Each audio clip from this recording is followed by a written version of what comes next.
तो अभी हम AS10 स्टार्ट करेंगे, ठीक है? AS10 property plant and equipment, इसको स्टार्ट करेंगे। मैं तुम्हें नोट्स लिखवाऊँगा, प्लीज़ साथ-साथ लिखना। लिखना ज़रूरी है, क्यों? क्योंकि वो रिवीजन में हेल्प करेगा एग्ज़ाम के टाइम पे। बुक में भी वैसे तो ये प्रैक्टिस क्वेश्चन्स की बुक है, इसमें ज़्यादा थ्योरी नहीं है, पर जो थ्योरी है वो क्वेश्चन्स की फॉर्म में ही डाली हुई है। जैसे मैं जैसे-जैसे लिखवाऊँगा समझा दूँगा, जैसे अगर मैं 85 पेज पे जाऊँ जहाँ से ये AS शुरू होता है,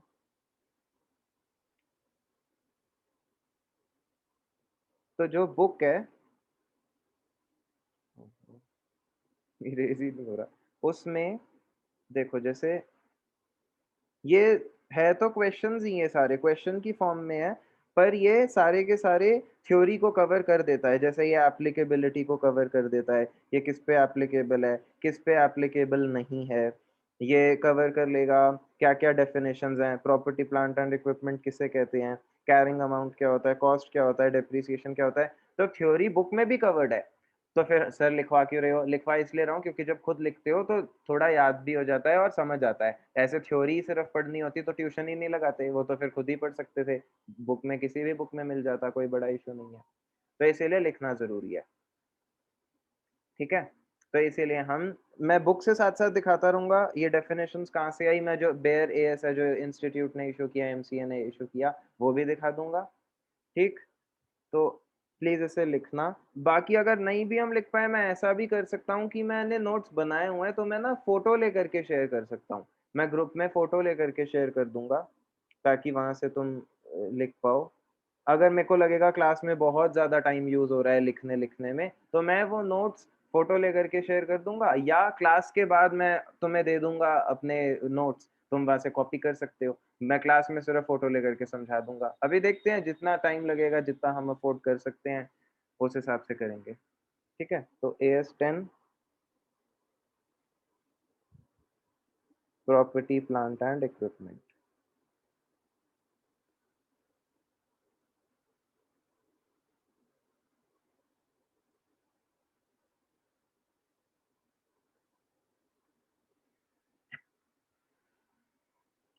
तो इसमें सबसे पहली चीज़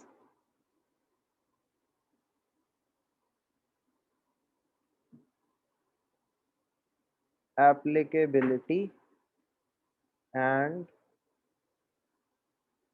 नेचर। मतलब ये एएस कब बना तो हमारे लिए इम्पोर्टेंट नहीं है, ज़्यादा इम्पोर्टेंट ये है अप्लाई कब हुआ। बनते एएस कभी भी हैं, पर जब एमसीए उन्हें नोटिफ़ाई करती है अप्लाई वो तभी से होते हैं। तो ये वाला एएस जो ये एप्लीकेबल हुआ,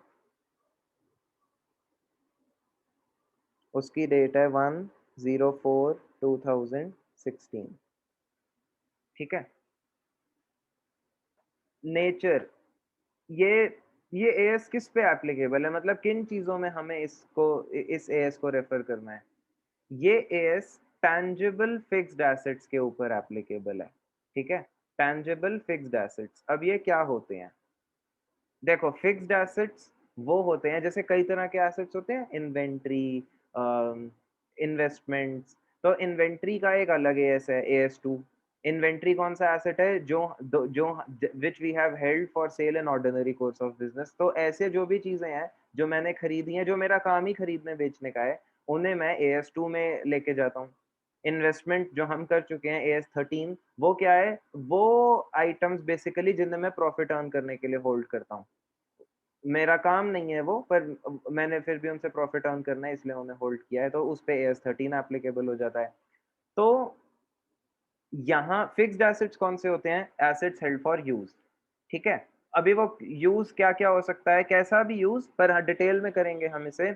और सिर्फ फिक्स्ड एसेट्स पे एप्लीकेबल नहीं है, वो भी टैंजिबल फिक्स्ड एसेट्स, ठीक है? तो पहले आप यहाँ पे यहाँ ऐसे देखो कि यहाँ ऐसे बना लो कि फिक्स्ड एसेट्स होते हैं। फिक्स्ड एसेट्स 2 तरीके के होते हैं हमारे। फिक्स्ड एसेट्स की सर डेफिनेशन क्या होती है, वो कर लेंगे। अभी नीचे-नीचे सब कुछ करेंगे। नेचर में लिखना है सर, ये टैंजिबल फिक्स एसेट। हाँ, हाँ, ये उसी में ही, इसी हेड में। हमारे पास टैंजिबल होते हैं, दूसरे कौन से होते हैं? इनटैंजिबल।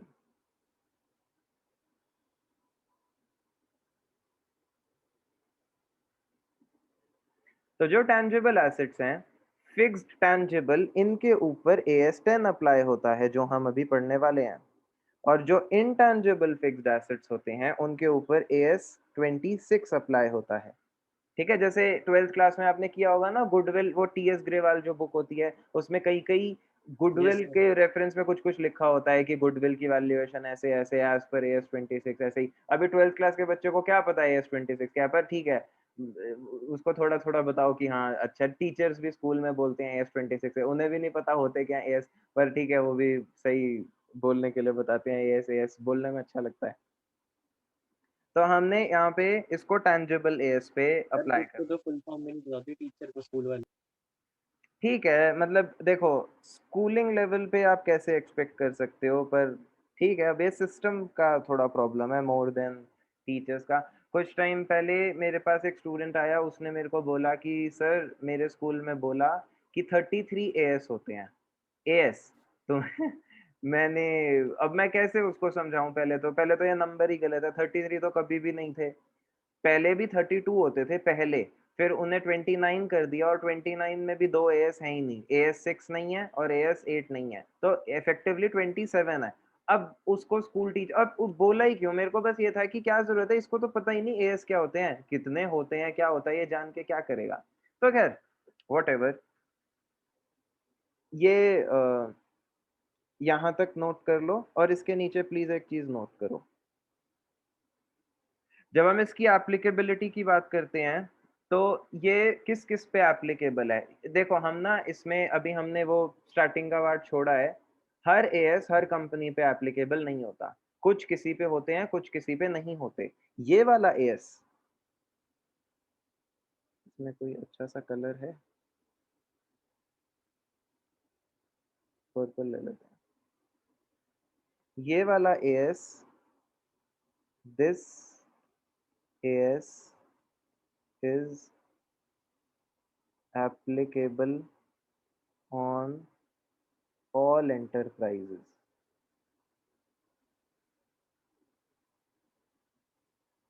ठीक है, ये एस सभी एंटरप्राइजेस मतलब कंपनी पार्टनरशिप कुछ भी, ये सब पे एप्लीकेबल है, एक्सेप्ट दोज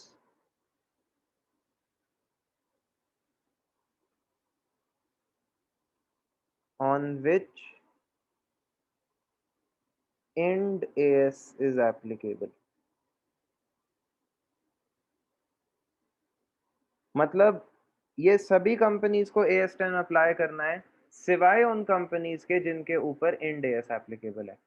बुक नहीं खुलवाई है, नोट्स बनाओ जो सर, ये क्या लिख रहे हो संयम तुम? सर शायद के लिए लिखा था मैंने ये, उसका मैं ज्यादा पर्सनली। अच्छा, तो आप भी पर्सनल में ही रिप्लाई कर देते, तुमने एवरीवन सर में मैंने ध्यान दिया नहीं। मैंने सोचा ये क्या मेरे को भेज।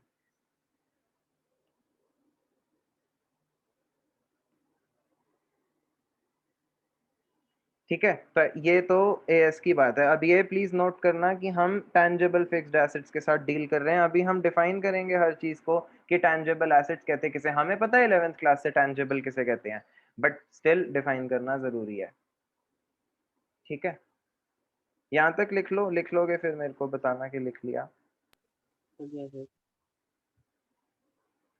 तो नेक्स्ट देखो, जो बुक है आपकी, उस बुक में ही प्रॉपर्टी प्लांट एंड इक्विपमेंट लिखा है। प्रॉपर्टी प्लांट एंड इक्विपमेंट जो हमारा ये अकाउंटिंग स्टैंडर्ड है, देखो अब मेरी बात समझो सर, एसेट अकाउंटिंग स्टैंडर्ड का नाम तो प्रॉपर्टी प्लांट एंड इक्विपमेंट है, वो नाम कुछ भी है, प्रॉपर्टी प्लांट एंड इक्विपमेंट में ये मत सोचो कि सर फिर इसमें एरोप्लेन तो नहीं आया, इसमें सर मोबाइल तो नहीं आया, लैपटॉप तो नहीं आया, इक्विपमेंट के हेड में आ जाएगा। और तुम्हें बेसिकली ये समझना है कोई भी tangible fixed asset, tangible fixed asset इसी हेड में आएगा। ठीक है, कोई सा भी टैंजिबल फिक्स्ड एसेट। और मतलब क्या है प्रॉपर्टी प्लांट एंड इक्विपमेंट का, यहाँ देखो ये डेफिनेशन है उसकी। ठीक है, ये है उसकी डेफिनेशन और यही हम लिखने वाले हैं। पहले पढ़ लेते हैं, एक बार समझ लेते हैं फिर लिखेंगे।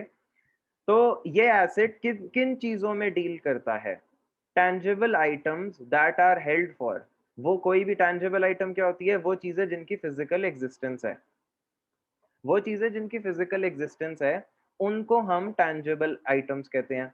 अभी टैंजिबल आइटम्स जिनको मैंने क्यों रखा है अपने पास, यूज करना है, चाहे तो मैं उन्हें यूज कर रहा हूँ प्रोडक्शन में, सप्लाई में, या फिर सर्विसेज देने में, कोई वो मेरे लिए मतलब मैं उन्हें यूज कर रहा हूँ, कैसा यूज कर रहा हूँ, कैसा भी, चाहे आप प्रोड्यूस कर रहे हो उससे कुछ, चाहे आप उसकी हेल्प से सेल कर रहे हो, सप्लाई ऑफ गुड्स क्या होता है, या आप उनकी हेल्प से सर्विसेज दे रहे हो। जैसे मेरा एग्जांपल ले लो, मैं तुम्हारे सामने जब अभी काम कर रहा हूँ तो मेरे सामने एक लैपटॉप है जिससे मैं ये क्लास ले पा रहा हूँ। ये लैपटॉप मैं यूज कर रहा हूँ तुम्हें सर्विस देने में। दूसरा, इस लैपटॉप की फिजिकल एग्जिस्टेंस भी है, मैं इसे टच कर सकता हूँ, देख सकता हूँ।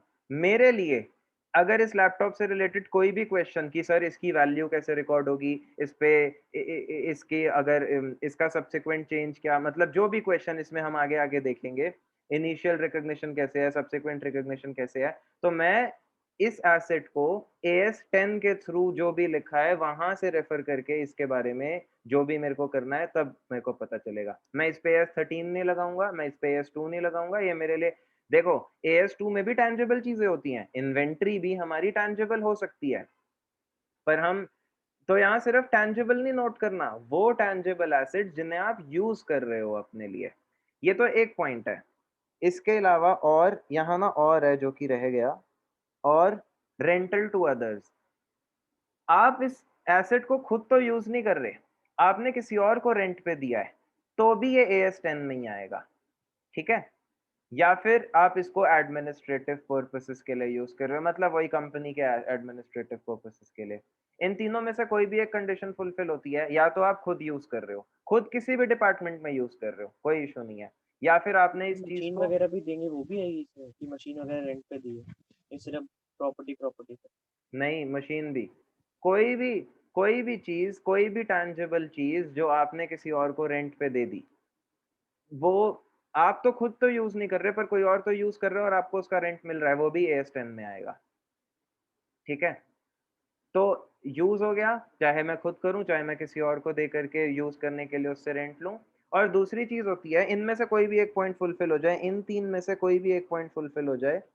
और तीसरी चीज होती है, मतलब जो एंड है, मतलब ये तो होनी ही चाहिए, इस चीज को मोर देन 12 मंथ्स एग्जिस्ट करना चाहिए। जैसे अगर ये लैपटॉप बस 6 मंथ्स ही चलेगा तो फिर मैं इसको एसेट ही नहीं बोल सकता ना, क्यों? जो चीज 1 साल के अंदर ही खत्म हो गई वो तो राइट ऑफ उसी साल हो जाएगी P&L में, वो तो बैलेंस शीट तक पहुंचेगी नहीं ना कभी। बैलेंस शीट तक तो पहुंचती वो चीजें हैं जो 1 साल से ज्यादा चलती हैं। एसेट की डेफिनेशन ही मोस्टली वो होती है, वो चीजें जो फ्यूचर इकोनॉमिक बेनिफिट देंगी, और मोस्टली फ्यूचर इकोनॉमिक बेनिफिट मतलब जो इस साल, इस फाइनेंशियल ईयर से आगे भी बेनिफिट देंगी। तो ये चीज तो जरूरी है ही, एसेट होने के लिए ही जरूरी है, ठीक है। तो ये चीजें हैं। अब इसके नीचे प्लीज ये ध्यान से देखना, ये नोट इंपॉर्टेंट है। जो भी हमारे स्पेयर पार्ट्स होते हैं, जो हमारे स्टैंड बाय इक्विपमेंट है, सर्विसिंग इक्विपमेंट है, उसे हम इसी इसी में लाते हैं, PPE ही बोलते हैं, अगर ये अबव क्राइटेरिया फुलफिल करने, नहीं तो हम उसे इन्वेंट्री में गिन लेते हैं, ठीक है। अब इसका क्या मतलब है, हम क्वेश्चंस करेंगे हर चीज के, अभी बस पढ़ो और समझ लो क्या है, बाकी एग्जैक्टली एग्जाम्पल के साथ या क्वेश्चन पूरे पूरे जब ये हम खत्म कर लेंगे नोट्स उसके बाद। यहाँ तक किसी को कोई डाउट है, कुछ पूछना है? No sir. No sir.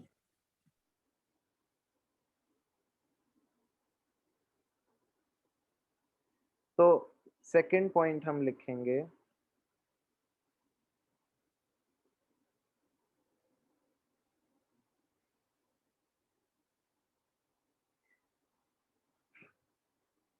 Second point हम लिखेंगे मीनिंग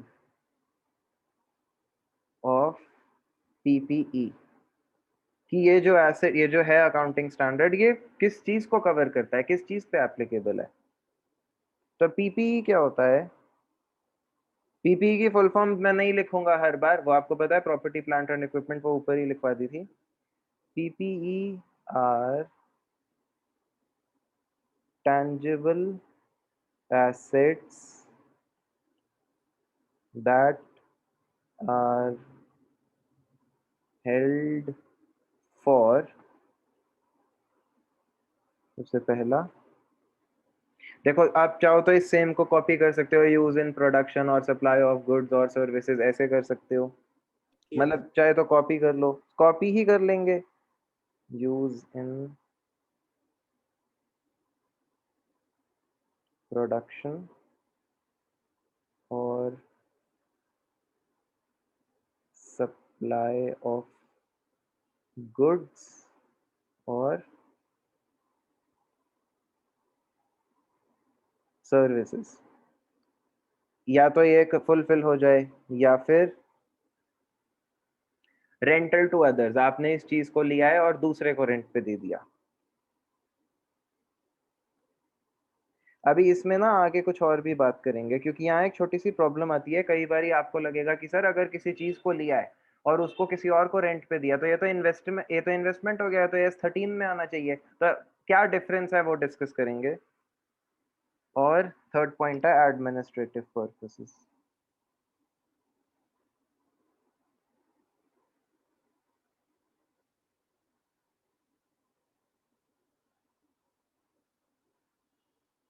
इन तीन में से कोई भी एक पॉइंट फुलफिल हो गया, पर उसके अलावा एक पॉइंट और बहुत जरूरी है, वो एंड में आता है। एंड दिस tangible asset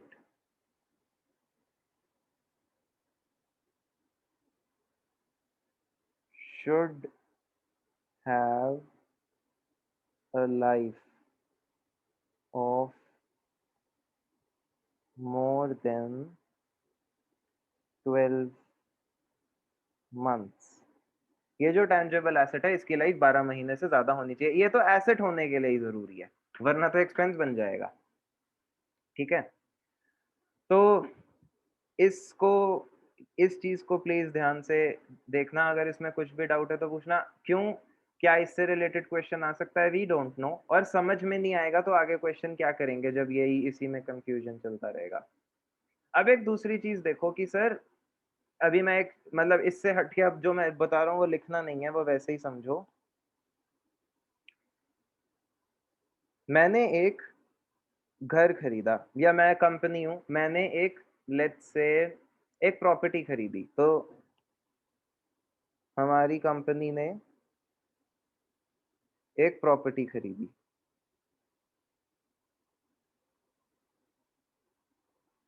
ये प्रॉपर्टी AS10 में आएगी या AS13। AS13 हमने किया है इन्वेस्टमेंट अकाउंटिंग। ये कुछ चीजों पे, ये बेसिकली इसका क्या यूज है इस पे डिपेंड करता है। अगर आप इस प्रॉपर्टी को खुद यूज कर रहे हो, मे बी आपने वहां पे एक दूसरा ऑफिस खोल लिया, कोई दूसरा छोटा सा रीजनल ऑफिस या कुछ भी ऐसे। ये प्रॉपर्टी कंपनी नहीं दी है। हाँ, ये कंपनी की ही प्रॉपर्टी है।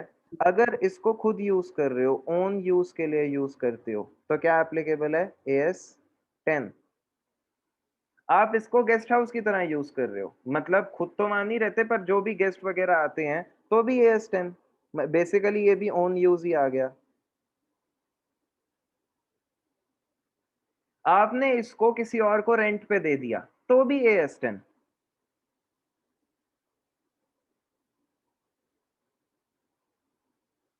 तो सर AS13 कब अप्लाई होगा फिर, ये इन्वेस्टमेंट में कब गिना जाएगा, ये तब गिना जाएगा। देखो, इन्वेस्टमेंट के पर्पस के लिए लेंगे। जब आप इसको यूज ही नहीं कर रहे, आपने इसको ले लिया और इसको लेकर के अभी आपने रखा हुआ है। आपने क्यों लिया, फिर वेट कर रहे हो कि वैल्यू बढ़ेगी इसकी।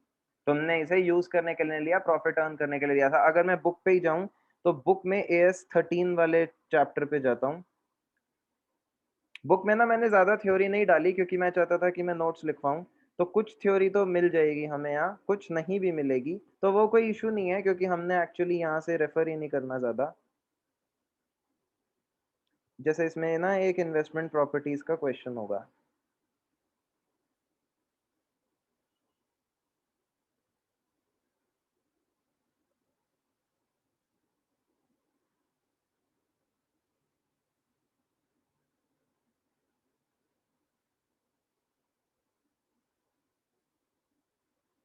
मैंने उसका हेड तो हाँ, ये देखो इन्वेस्टमेंट प्रॉपर्टीज। तो इसमें ये वाला क्वेश्चन देखते हैं।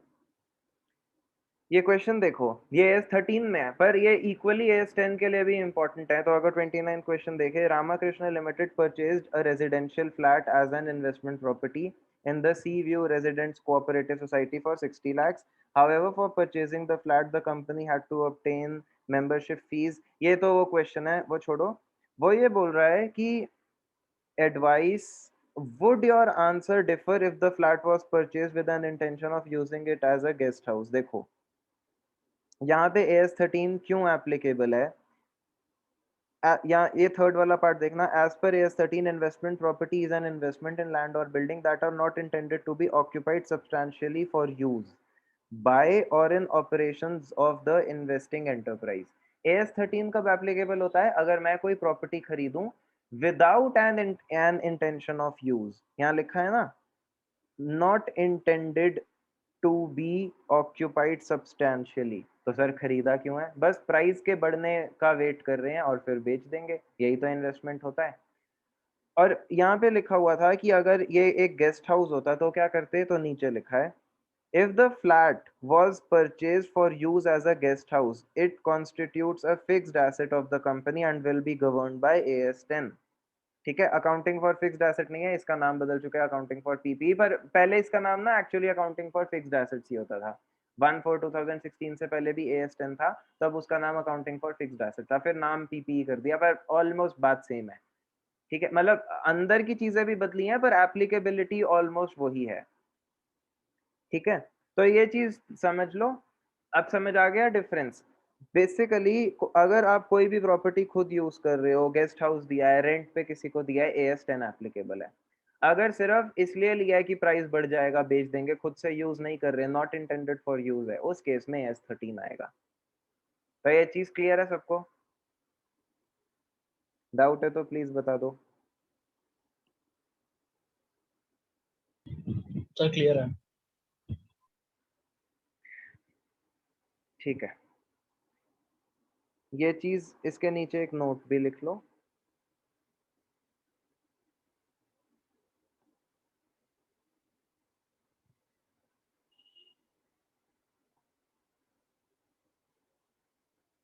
कौन मैसेज कर रहा है मेरे को बार बार? Items such as spare parts, standby, and servicing equipment are considered as PPE if they fulfill the, रुको, if they fulfill है लिखते, if the above said conditions are met।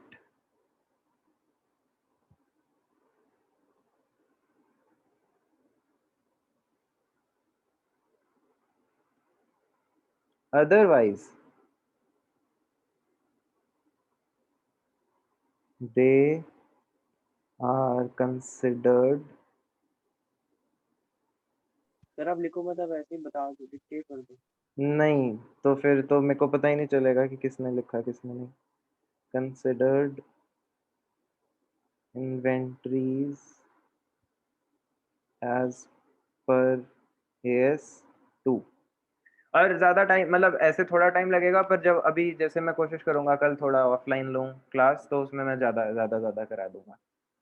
ठीक है, 3 दिन में। हाँ सर जी, बुक्स कर ले लेंगे आपसे वहीं पे आके, हाँ बुक्स ठीक है, वहीं मंगा लेंगे। ठीक है, जब आप, अगर आप आओगे कल तो आप ले लेना बुक। मंगा क्या लूं, मैं खुद ही लेके आऊंगा जब मैं आ रहा हूँ। ठीक है, और प्लीज ये आप इन्वेस्टमेंट प्रॉपर्टीज के लिए भी ये चीज याद, इसमें ये भी लिख लो नीचे, if a property is held for own use or for rental, then AS10 is applicable if it is held not with the intention of use, then AS 13 is applicable. ठीक, ये मैंने समझा भी दिया, पर लिख लो क्योंकि अभी तो समझा है, अभी तो सब याद है, लिखने की क्या जरूरत है। जब 2 महीने के बाद दोबारा खोलोगे तब थोड़ी ना याद होगा, तो तब पढ़ना ही पड़ेगा। और खुद की राइटिंग में लिखा है, खुद लिखा है, तो कुछ चीजें रिकॉल हो जाएंगी। सिर्फ थ्योरी की तरह बुक से पढ़ेंगे तो जरूरी नहीं है ना कि सब याद आए। ठीक है, यहाँ तक सबको समझ आया? कोई डाउट? सब नोट कर लिया?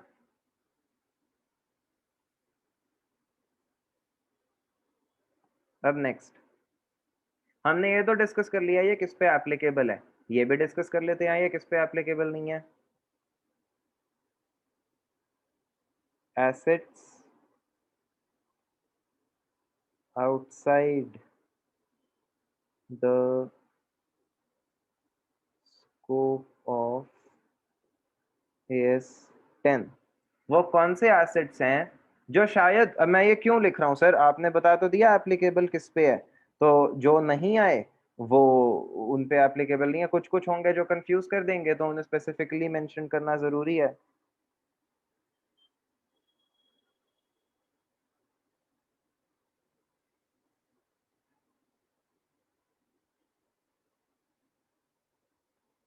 एक तो मेरी राइटिंग इतनी गंदी और ऐसी टेढ़ी सी जाती है ना, जब स्कूल डेज में भी मेरे को बुला लेते थे ना कि आओ बोर्ड पे कुछ सॉल्व करो, तो या तो वो ऐसे ऊपर जा रहा होता था या ऐसे नीचे सीधा लिखा ही नहीं गया। और मेरे कुछ फ्रेंड्स थे, मुझे नहीं पता ये एबिलिटी कहाँ भगवान कुछ लोगों को दे देता है, वो पता है, वो जो रजिस्टर्स भी खरीदती थी, वो अपने लाइन के बिना वाले रजिस्टर खरीदती थी, उस ब्लैंक पेजेस वाले रजिस्टर, और बिल्कुल सीधा लिखती थी। और मैं सोचता था ये कैसे पॉसिबल है, इसकी कहीं ट्रेनिंग मिलती है क्या, मेरे को भी बताओ। बिना लाइन के सीधा कैसे लिख सकता है कोई? कई लोग लिख लेते हैं। अब तो फिर भी थोड़ा ठीक है, लिख लिख के थोड़ी सी प्रैक्टिस हुई है, पर वैसे तो नहीं तो सीधा ऊपर या सीधा नीचे ऐसे ही जाता था। सर ऐसा मेरे साथ भी होता है। सर आपने अभी अभिषेक सर की राइटिंग देखी नहीं? मैंने क्यों नहीं देखी, मैंने बिल्कुल देखी है। वो एक दूसरी गलती है, वो सॉफ्टवेयर भी बिल्कुल बेकार वाला यूज करते हैं, मुझे नहीं पता कि क्यों, पर मैं बताता हूँ। जैसे मैं तो भी आंसर तो सही लिखते हो पर वो ये वर्ड यूज करते हैं, मैं पहले करता था, मैंने क्यों बंद कर दिया, क्योंकि इसमें पता है क्या होता है, कभी ये पेन लाइट चलेगा, कभी अपने आप डार्क चलेगा, इस सॉफ्टवेयर की ये प्रॉब्लम है। तो इस वजह से मैंने इसे, अब जो मैं वो नोट्स यूज करता हूँ उसमें उसमें एटलीस्ट ये पेन का कोई इशू नहीं है कि कभी वो बहुत डार्क चल रहा है, कभी वो बहुत लाइट चल रहा है।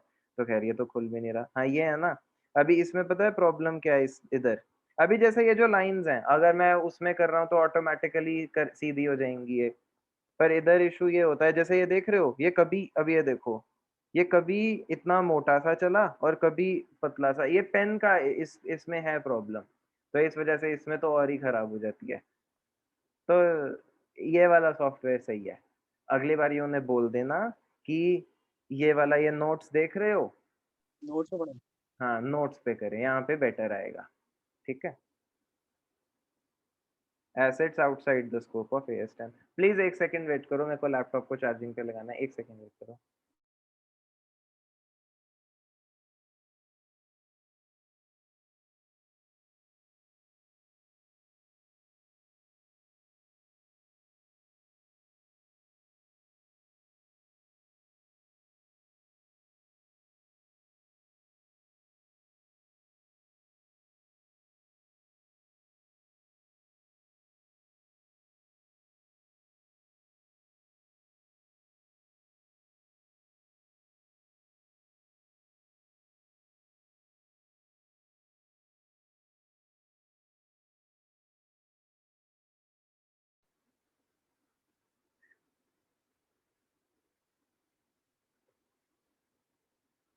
हाँ, तो वो ऐसे कौन से एसेट्स हैं जो इस एएस में कवर नहीं होते? दो हैं बेसिकली, फिर से अभी ये नोट नहीं करना, ये हमने शायद 11th में पढ़े थे, पर तब इतना समझ नहीं आए होंगे। एक एसेट्स होते हैं जिन्हें हम बायोलॉजिकल एसेट्स कहते हैं, और एक होते हैं जिन्हें हम वेस्टिंग एसेट्स कहते हैं। वेस्टिंग तो शायद सुना होगा। ये दो एसिड्स AS10 में कवर नहीं होते। मतलब बायोलॉजिकल एसिड्स होते हैं, बायोलॉजिकल लिविंग, मतलब animals, life stock. Sir animal acid होता है? देखो होता तो है। अगर मैंने एक हॉर्स खरीदा, मेरा फार्म है, तो मेरे पास कैटल होगी, मेरे पास हॉर्स होगा, मेरे पास में भी दूसरे तरीके की कई कई तरह के कैटल वगैरह होंगी। मैं क्या कर रहा हूँ? मैं इनको यूज कर रहा हूँ। सर कैसे यूज कर रहे हो? जो हॉर्स है, मैं भी उसे यूज करता हूँ, या चलो हॉर्स है जिससे मैं हॉर्स रेसेस में पार्टिसिपेट करता हूँ, तो सर ये फिक्स्ड एसेट है। देखो क्राइटेरिया तो फुलफिल कर रहा है वो। तुमने पैसे दे के खरीदा, तुम उसे यूज कर रहे हो अपने बिजनेस में, तो क्राइटेरिया तो फुलफिल कर रहा है। जो कैटल है वो क्राइटेरिया तो फुलफिल कर रही है। तो एनिमल जिसे हम लाइव स्टॉक कहते हैं,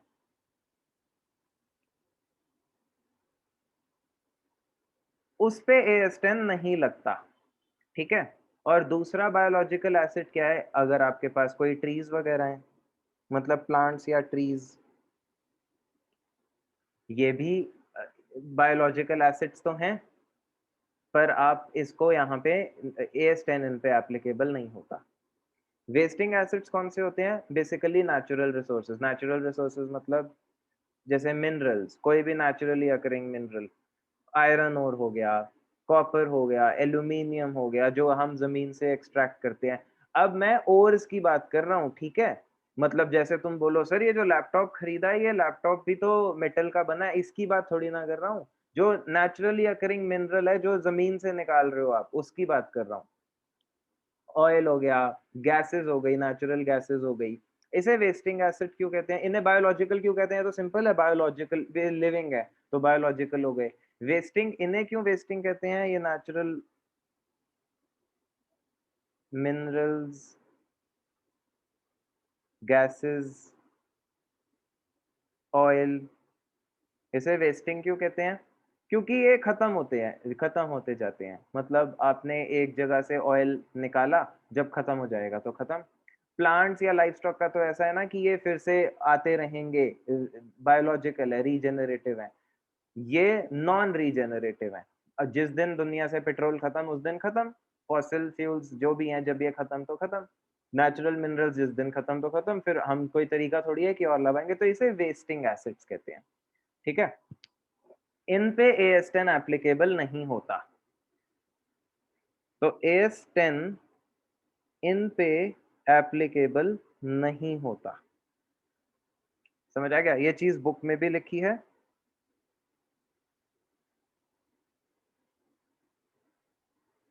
हमें ऊपर जाना है, नीचे जाना है? ऊपर था, नीचे था?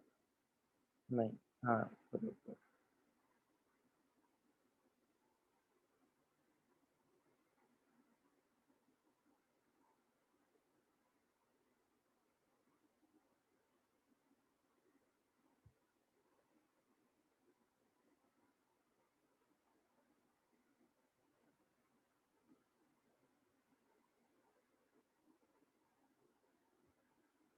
ये देखो, explain the scope of AS10, question number 2 में लिखा है।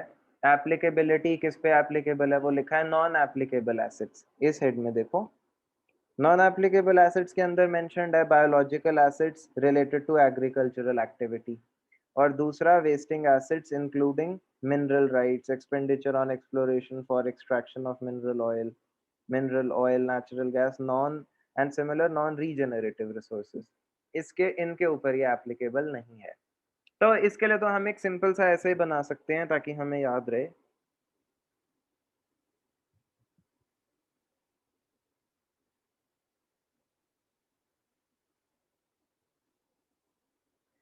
तो एसिड्स आउटसाइड द स्कोप में, यहाँ ऐसे हम हेडिंग डाल देते हैं, outside the scope of AS10।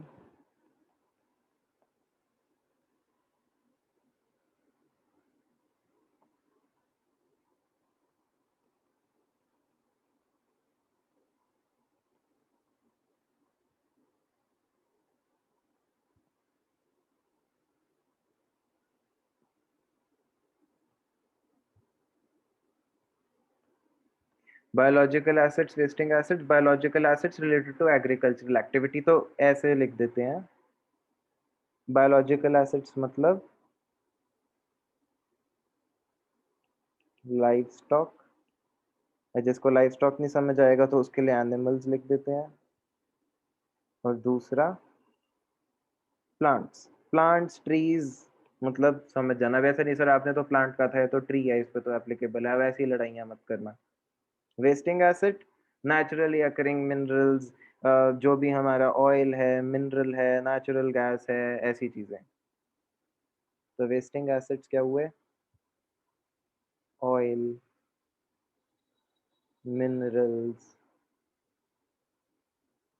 Natural gas, और ऐसी कोई भी चीज, ठीक है, जो नेचुरली अकरिंग मिनरल है, बेसिकली बात वो है। तो ये वो चीजें हैं जिन पे एप्लीकेबल नहीं है। पर यहाँ एक चीज बहुत ध्यान से समझने वाली है, एक एक्सेप्शन है, बियरर प्लांट। अब ये क्या होता है वो अभी बात करेंगे। प्लांट्स के ऊपर एप्लीकेबल नहीं है, पर बियरर प्लांट के ऊपर एप्लीकेबल है। अब सर इसका क्या मतलब होता है?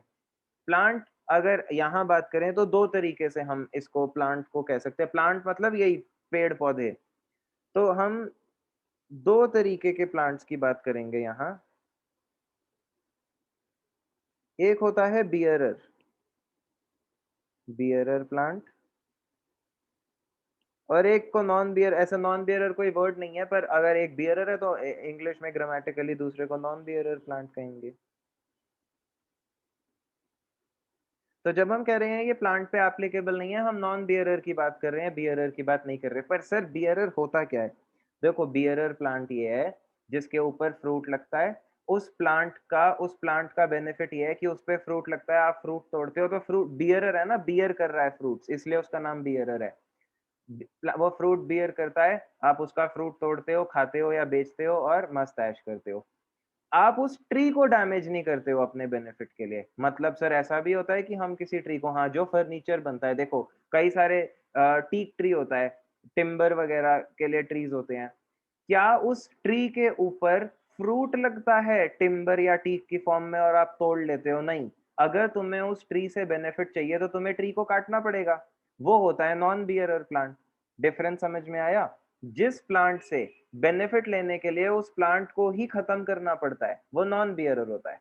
और जिस प्लांट का बेनिफिट सिर्फ फ्रूट्स की फॉर्म में, वो प्लांट को डैमेज नहीं होता, आप बस उसके फ्रूट्स वगैरह तोड़ लेते हो, खा लेते हो, बेच देते हो, उसे बियरर कहते हैं। ये चीज समझ में आई? Yes sir. तो जैसे अगर हम बियरर प्लांट के एग्जाम्पल की बात करें तो बड़े सारे हैं जिनके सिर्फ, मतलब जिसको नुकसान ना पहुंचे।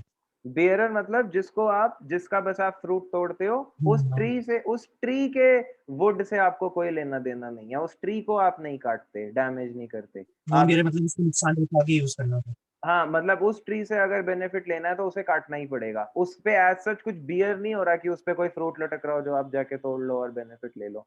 तो बेरर प्लांट के एग्जाम्पल हो गए जैसे चेरी ट्री, उस पे चेरी लगती है, तुम चेरी तोड़ लेते हो। ट्री तो वैसे अगले साल फिर चेरी देगा तुम्हें, तो हर साल चेरी देता रहेगा वो। पर नॉन बियरर प्लांट क्या क्या होता है? इस साल काट लिया, अगले साल है ही नहीं वो। अब वो दोबारा अगर उगा, जब उगा तब की बात है, पर वो तो बड़ा लंबी बात है, फिर दूसरा ही ढूंढोगे। पर चेरी ट्री का क्या है? इस साल चेरी मिली, अगले साल भी ऐसे ही चेरी ट्री, लीची ट्री, मतलब समझ जाओ कोकोनट ट्री, कोई सा भी ऐसा ट्री, बनाना ट्री।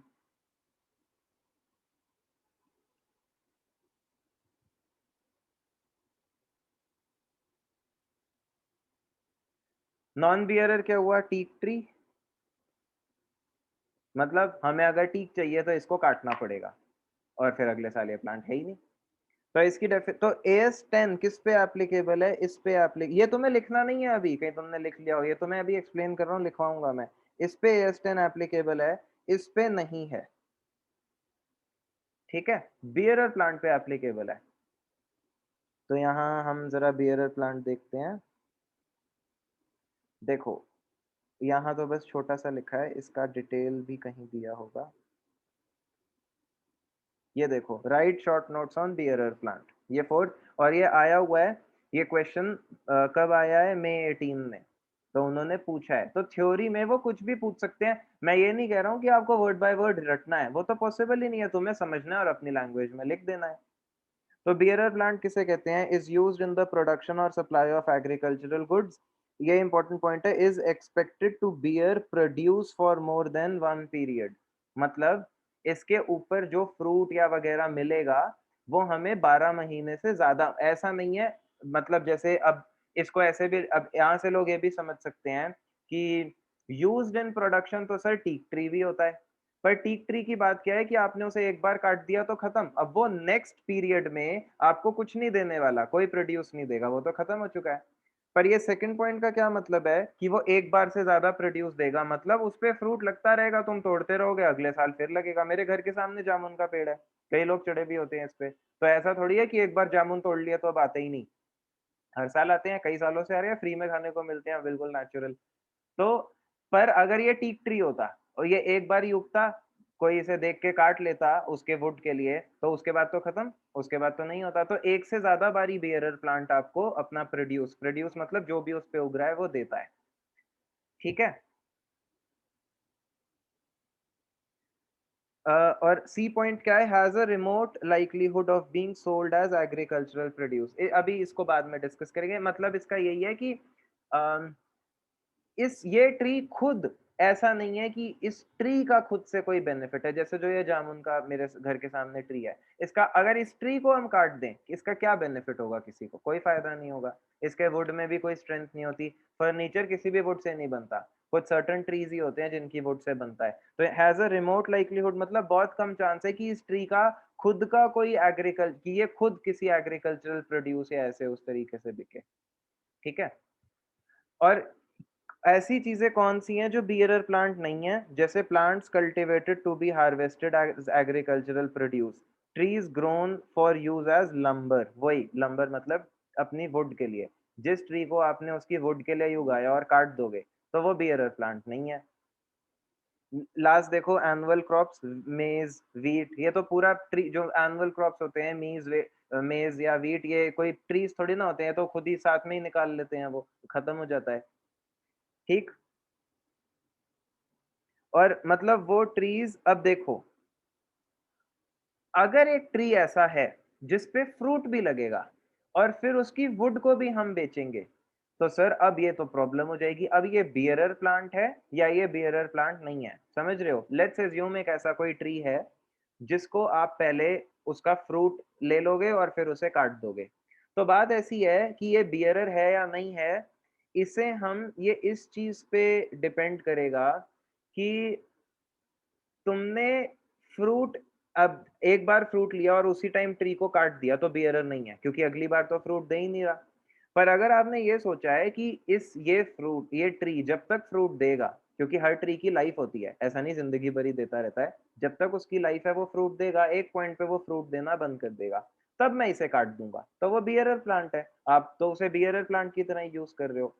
तो प्रॉब्लम यहाँ अगर आएगी कि सर एक ऐसा ट्री जिसकी वुड भी यूजफुल है और जिसका फ्रूट भी आता है, तो वहां फिर ये देखना है कि उसके से, उस ट्री से आपकी क्या एक्सपेक्टेशन है, क्या चाहते हो उस पेड़ से, कि वो जैसे ही बड़ा होगा उसे काट दोगे, उसके फ्रूट से तुम्हें मतलब ही नहीं है बेसिकली, तो वो बियरर नहीं है। पर तुमने सोचा है कि इसका फ्रूट लेते रहेंगे और जब बेचारा बूढ़ा हो जाएगा तब काट देंगे, तो वो बियरर है। बात समझ में आ गई? तो मैंने अगर एक ट्री उगाया, लेट्स से चेरी ट्री उगाया या एप्पल ट्री उगाया, मेरे को एक्चुअली, मैंने उस एप्पल ट्री को उसके एप्पल के लिए उगाया ही नहीं है, मैंने तो उसकी वुड के लिए उगाया है, तो मेरे लिए बियरर प्लांट है या बियरर प्लांट नहीं है? मैं एप्पल ट्री से उसकी वुड चाहता हूँ। सर नहीं है। नहीं है? Non bearer. बात समझ आ गई? वैसे नॉन बियरर ऐसे कोई अकाउंटिंग का वर्ड नहीं है, वो तो इंग्लिश में मैंने नॉन बियरर कह दिया। तो ये होता है प्लांट, बियरर, नॉन बियरर। तो यहाँ पे ये चीज हमने लिखनी है।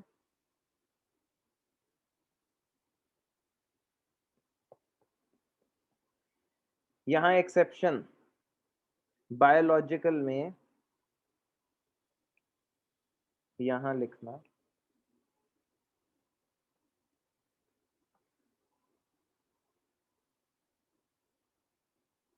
Exception bearer plant. अभी बियरर प्लांट क्या होता है वो लिखना पड़ेगा।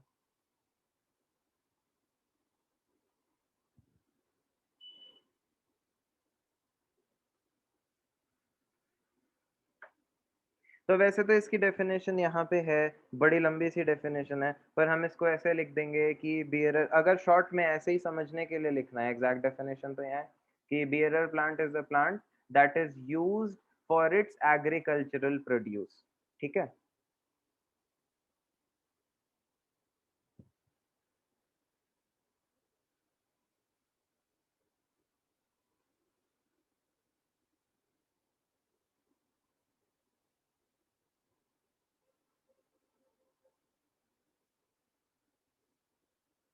and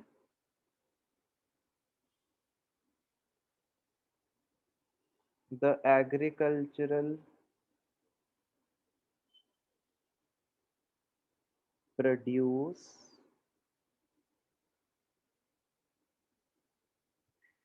um, and is expected to bear the agricultural produce for more than 12 months।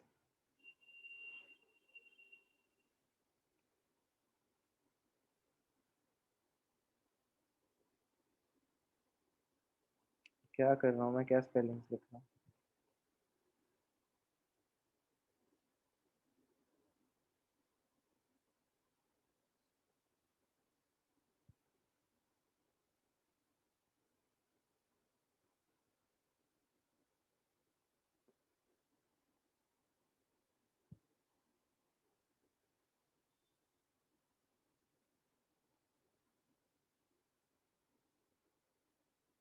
तो बेसिकली शॉर्ट में यही होता है एक बियरर प्लांट। बस इसमें ये याद रखना, मतलब कौन से प्लांट्स बियरर प्लांट्स नहीं है, the following are not bearer plants.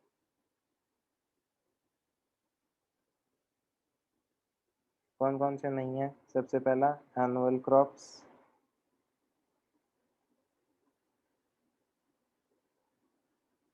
मेज, व्हीट,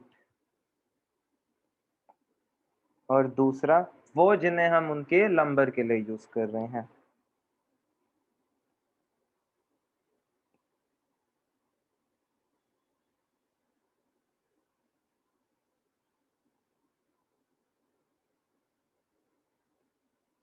तो ये बियरर प्लांट नहीं है। तो AS10 बियरर प्लांट पे एप्लीकेबल है। ठीक है, मतलब अगर अभी भी नहीं समझ आया तो नीचे एक छोटी सी लाइन ऐड कर लो, AS10 is applicable on bearer. बाकियों पे नहीं है, किसी प्लांट पे, एग्रीकल्चरल प्रोड्यूस पे, बायोलॉजिकल एसिड पे नहीं है, पर बियरर प्लांट पे है।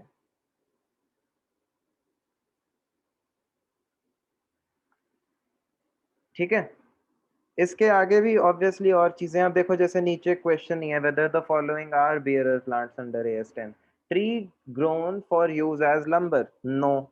बात सिंपल है, trees that are cultivated both for their fruit and their lumber, मतलब आप फ्रूट लोगे और फ्रूट लेते ही लंबर ले लोगे, मतलब उसे काट दोगे, तो ये भी नो। समझ आया? व्हीट एंड मेज, नो, ये तो हमने कर ही लिया। Plants no longer used to bear produce were sold for use as firewood।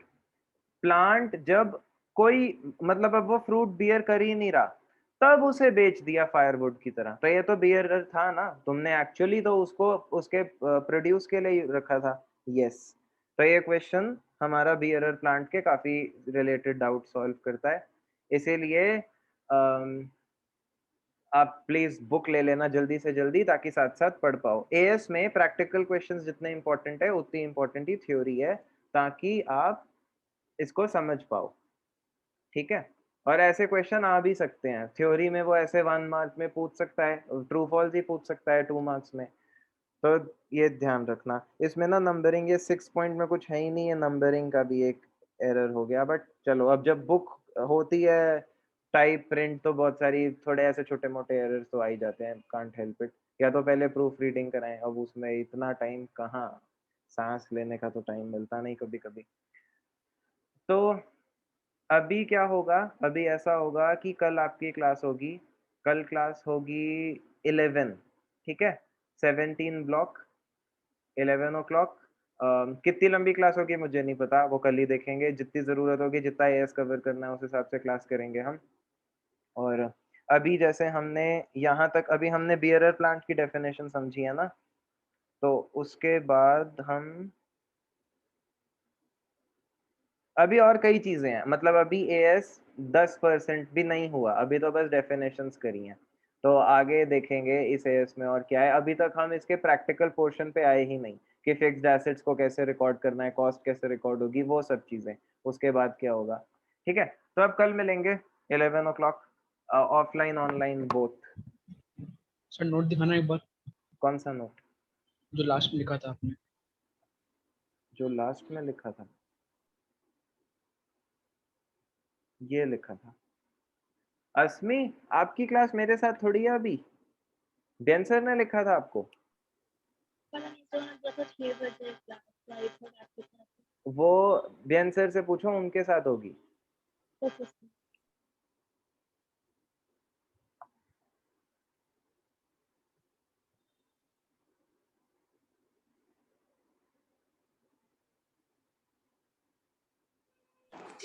ये रिकॉर्डिंग अपलोड कर देना, मेरी हो गया क्लास मिस सर। हो गई थी। ओके, कल होगी, ठीक है। चलो bye bye.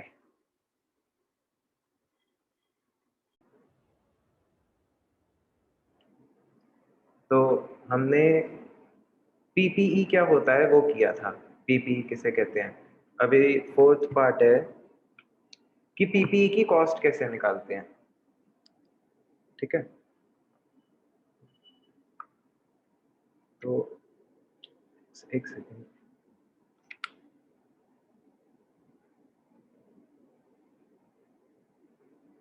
Initial recognition of PPE. PPE की फुल फॉर्म पता है? Property plant and equipment. Initial recognition मतलब जब पीपीई हमारे पास आता है, मतलब कोई भी टैंजिबल फिक्स्ड एसेट हमारे पास आता है, तो उसकी क्या कॉस्ट लिखनी चाहिए। अब ऐसे सुनने में बड़ा इजी लगता है सर, जितने में खरीदा वो, पर हर केस इतना सिंपल नहीं होता ना। कभी कभी केसेस कॉम्प्लिकेटेड होते हैं जहाँ समझ ही नहीं आता कि कितने में खरीदा है, या खरीदा होता ही नहीं है, बनाया होता है, खुद अपना एसेट बनाया होता है, या फिर एक एसेट दे करके उसके बदले में दूसरा लिया होता है। तो अलग अलग केसेस में हम कैसे उसकी कॉस्ट निकालेंगे। तो क्या क्या चीजें हैं मेरे पास, पीपीई कैसे कैसे तो आ सकता है। सबसे पहला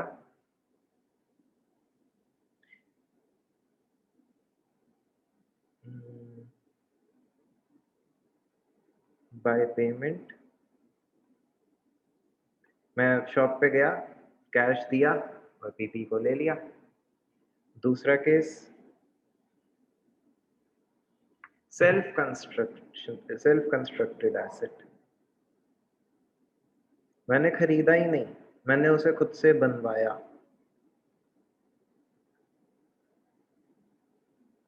तीसरा केस हमने एसेट एक्सचेंज कर लिया, मेरे पास एक एसेट था, मैंने वो दिया, उसके बदले दूसरा एसेट ले लिया।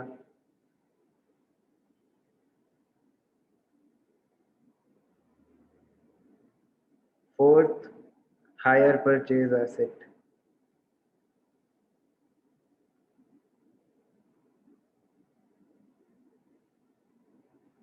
ये मतलब ये क्या होता है, हायर परचेज थोड़ा बहुत बीकॉम में किया होगा, पर हम पूरा समझेंगे। और एक फिफ्थ, अभी एक लाइन छोड़ देना इसके नीचे, ठीक है।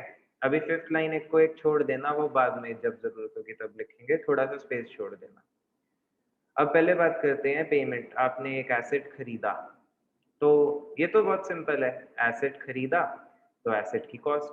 पर सिर्फ एसेट की कॉस्ट, एसेट खरीदना मतलब एसेट की कॉस्ट पे करना तो एक पार्ट है ही, पर उसके बाद रेडी टू यूज होने तक हो सकता है और एक्सपेंसेस हो। मतलब सर जब एसेट खरीदते हैं रेडी टू यूज होता तो है ऐसा जरूरी नहीं है। जब हम एसेट खरीदते हैं, उस एसेट को खरीदने के बाद जहाँ पे आपको उसको इंस्टॉल करना है वहां तक उसे लाना भी पड़ता है, तो वहां तक के मे बी ट्रांसपोर्टेशन चार्जेस आपको पे करने हो। जब वो उस जगह पहुंच जाता है तब भी कोई गारंटी नहीं है कि वो वहां पे आकर के भी चल रहा होगा। मे बी वो डिसमेंटल्ड फॉर्म में आया है, वो टुकड़ों में आया है, तो उसको असेंबल कराना पड़ेगा, उसके लिए भी अलग से चार्जेस खर्च करने पड़ेंगे। और क्या चीज हो सकती है, जैसे बेसिक प्रिंसिपल क्या है, बेसिक प्रिंसिपल ये है all expenses incurred till an asset is ready for use. Main चीज प्रिंसिपल क्या है, जितने भी खर्चे हम करेंगे जब तक कि एसेट रेडी फॉर यूज नहीं हो जाता, वो सारे के सारे एक्सपेंसेस एसेट की कॉस्ट में ऐड हो जाएंगे। तो कुछ कुछ तो बड़े सिंपल है जो हम बहुत छोटी क्लासेस से पढ़ते आ रहे हैं, ट्रांसपोर्टेशन चार्ज, इंस्टॉलेशन चार्ज। पर कुछ जो छोटी क्लासेस में नहीं पढ़ते, वो जैसे मेरे को, जैसे मुझे इस रूम में ना एक बिल्डिंग एक मशीन इंस्टॉल करनी थी, तो इस रूम में उस मशीन को इंस्टॉल करने के लिए ये रूम जिस पोजीशन में है ऐसा नहीं हो सकता, अब इसको तोड़ना पड़ेगा, एक वॉल अलग से बनानी पड़ेगी, कुछ चीजें टूटेंगी, यहाँ ग्राउंड को तोड़ना पड़ेगा, ऐसे बहुत से काम करने पड़ेंगे। ये सारी चीजें भी मतलब cost of restoration of site, उस साइट को जहां पे वो एसेट इंस्टॉल होने वाला है, उस साइट को आपने जो ठीक किया है वो भी उस एसेट की कॉस्ट में ऐड होगा।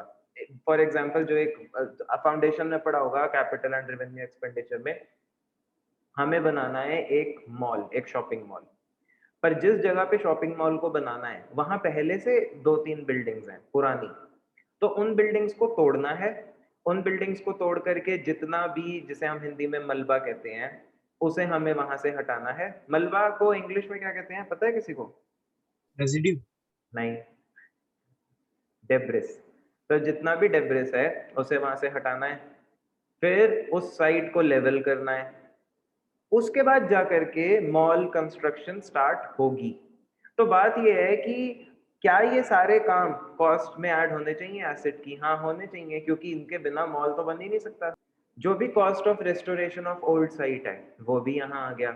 एक चीज और है जो शायद इससे पहले कभी डिस्कस नहीं हुई होगी, क्योंकि इससे पहले वो आती नहीं है। मैंने एक मशीन खरीदी, उस मशीन को इंस्टॉल किया, सब कुछ हो गया, मुझे अभी पता नहीं है ये रेडी फॉर यूज है या नहीं। कैसे? मशीन जब ऑन होगी, स्टार्ट होगी, तभी तो पता चलेगा जब वो कुछ बनाएगी। ऐसे सिर्फ आपने असेंबल कर दी उससे थोड़ी ना पता चलता कि अब ये रेडी फॉर यूज हुई है, इंटरनली में भी कुछ प्रॉब्लम हो।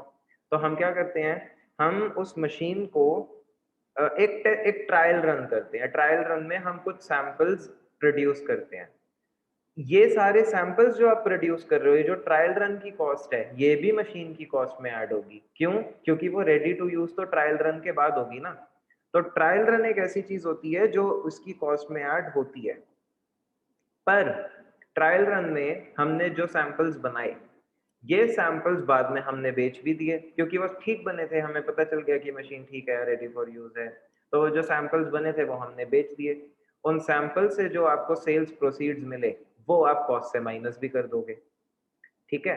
तो ये कुछ चीजें हैं जो कि आपको याद रखनी है। तो सबसे पहला पॉइंट इसमें, जब हम कैश में पे करके एसेट को ला रहे हैं, कैश बैंक जैसे भी, तो उसमें हम कैसे कॉस्ट निकालेंगे? कुछ चीजें हैं जो एएस में ही लिखी हैं। अब ये मैं अपने मन से या कोई और टीचर अपने मन से थोड़ी ना बताता है, हमें कहाँ से पता? एएस में लिखा है। एएस में कहाँ लिखा है? देखो, बुक में एएस की काफी, मैं डायरेक्टली एएस से भी दिखा सकता हूँ, मैं बुक से भी दिखा सकता हूँ, ये सेम ही लिखा है हर जगह पे, क्योंकि बुक भी तो एएस से ही बनी थी। तो इसमें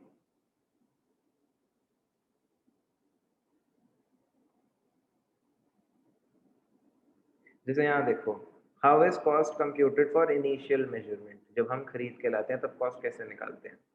तो यहाँ इन्होंने purchase price, add import duties and non-refundable taxes, less trade discounts and rebates, ये major head है। पर ये basically ये देखो क्या क्या directly included है। cost of site preparation, जब हम साइट को प्रिपेयर कर रहे हैं, ये जो पहला पॉइंट है ये तो कंस्ट्रक्शन की बात है, कंस्ट्रक्शन वाला पॉइंट जब डिस्कस करेंगे तो। पर साइट प्रिपरेशन की कॉस्ट, साइट प्रिपरेशन मतलब पुरानी पुरानी जो भी साइट पे जो भी चीज थी उसे डिमोलिश करना, उसे डिमोलिश करके वहां पे उस साइट को ठीक करना, ये सब एसेट की कॉस्ट में ऐड होता है। ठीक है? ये सारी की सारी चीजें एसेट की कॉस्ट में ऐड होती हैं। Initial delivery and handling cost, इसमें क्या होता है, वही जो आपकी ट्रांसपोर्टेशन है, आपकी साइट तक पहुंचने के लिए जितने भी चार्जेस इनकर हुए वो सारे के सारे इसमें ऐड होते हैं। Cost of testing whether the asset is functioning properly, trial run. जब हम ट्रायल रन करेंगे तो ट्रायल रन में जितना भी खर्चा होगा वो भी एसेट की कॉस्ट में ऐड होता है, क्योंकि तब तक हमें पता ही नहीं है वो रेडी फॉर यूज है या नहीं। सिर्फ असेंबल कर देने से थोड़ी ना कह सकते हैं रेडी फॉर यूज होगी चीज। पर जब हम उस ट्रायल रन में बने हुए सैंपल्स को बेच देंगे तो लेस कर देंगे net proceeds from selling items. ठीक है। और लास्ट है प्रोफेशनल फीस। प्रोफेशनल फीस मतलब एक आपको कौन सा एसेट खरीदना था, कई तरह के अवेलेबल है मार्केट में। टेक्निकल पॉइंट ऑफ व्यू से तुमने किसी से एक्सपर्टीज ली थी, उसने फीस ली थी तुमसे, कंसल्टेंसी चार्जेस लिए थे, तो ये ऐसे प्रोफेशनल फीस का एग्जांपल है। वो भी एसेट की कॉस्ट में ऐड होगा, क्योंकि बिना वो फीस पे किए, बिना वो टेक्निकल कंसल्टेंसी लिए आप बता नहीं पाते कि कौन सा एसेट लेना चाहिए कौन सा नहीं। ठीक, तो पहले इसको लिख लेते हैं। इसमें आइटम्स इंक्लूडेड, सर एक मिनट पीछे करना, लास्ट पॉइंट लिखो। अभी लिखने दो ना, जो मैं लिख रहा हूँ वो करो। Items included in cost of asset. सबसे पहले परचेज प्राइस,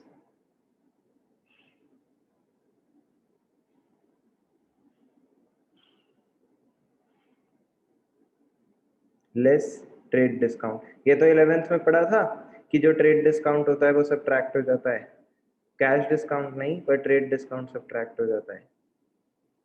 ठीक है। ऐड, कल रिजल्ट आया ना 12th का, तो वैसे तो कोई उसकी कोई सेंस बनती नहीं क्योंकि बिना एग्जाम्स के है। तो इंस्टीट्यूट के भी कुछ स्टूडेंट्स का रिजल्ट आया, तो मैं उनसे फोटो वगैरह मांग रहा हूँ कि फोटो भेज दो अपनी, ताकि वो लगा सकूँ। अजीब व गरीब फोटो भेजी जा रहा है। तुम लोगों ने अपनी फोटो पासपोर्ट साइज वाली ऐसे भेजी, बिल्कुल सिंसियर स्टूडेंट्स। अब मैं बच्चों से मांगता हूँ फोटो, दो ने तो डॉगी फिल्टर वाली भेज दी मेरे को। मैंने कहा भाई इंस्टीट्यूट के कवर पेज पे डालनी है, ये कहाँ से डालूं, समझ ही नहीं आएगा। इंसान है कि जानवर है, को ढंग की दो, क्या दिमाग है। फोटो मांग रहा हूँ तो उनको समझ नहीं आ रहा, मैं क्या करूंगा डॉगी फिल्टर वाली फोटो का किसी की। सर हमने तो बीएन सर को नॉर्मल पासपोर्ट साइज फोटो भेजी, उन्होंने कहा भाई ढंग की भेजो, हंसते हुए, तो फिर दूसरी भेजी। ये भाई क्या कह सकते हैं, चलो ऐसा ही है। इसमें क्या ऐड हो जाएंगे आपके टैक्सेस, नॉन रिफंडेबल या नॉन एडजस्टेबल टैक्सेस। इसका ये नॉन रिफंडेबल या नॉन एडजस्टेबल क्या है, मतलब कई बार ऐसा होता है कि हम एसेट खरीदते हुए एक टैक्स देते हैं, पर ये टैक्स हमें बाद में रिफंड हो जाता है या इसका हमें बेनिफिट मिल जाता है। सर ये क्या, जीएसटी जो अभी टैक्स तुम पढ़ रहे हो उसमें जीएसटी पढ़ोगे तो समझ आ जाएगा, ऐसा होता है। पर तो अगर तो मैंने एक एसेट खरीदा जिसमें मैंने 1000 रुपये का टैक्स दिया था, पर ये टैक्स मेरे को बाद में 2 महीने के बाद रिफंड मिल जाएगा या इसका बेनिफिट मिल जाएगा मेरे को, तो फिर ये एसेट की कॉस्ट में थोड़ी ना आता है, इसका तो मेरे को बेनिफिट ही मिल जाएगा। एसेट की कॉस्ट में क्या आएगा, वो टैक्स जो पे किया और अब मतलब बस वो पे हो गया, इसका मेरे को कोई बेनिफिट नहीं मिलेगा अलग से। ये जब आप टैक्स पढ़ोगे तो आपको ज्यादा क्लियर हो जाएगा नॉन रिफंडेबल या नॉन एडजस्टेबल टैक्स क्या होता है। ठीक है। फिर हाँ, एक तो ना ये मेरे को इस पोडियम के लिए एक बेस खरीदना होगा ताकि टैबलेट हिले ना बार बार। ऐड, कुछ हम अदर डायरेक्टली एट्रीब्यूटेबल एक्सपेंसेस लिख सकते हैं। अदर एक्सपेंसेस मतलब बेसिकली जो यहाँ लिखे हैं मैं उन्हीं की बात कर रहा हूँ, जैसे cost of site preparation,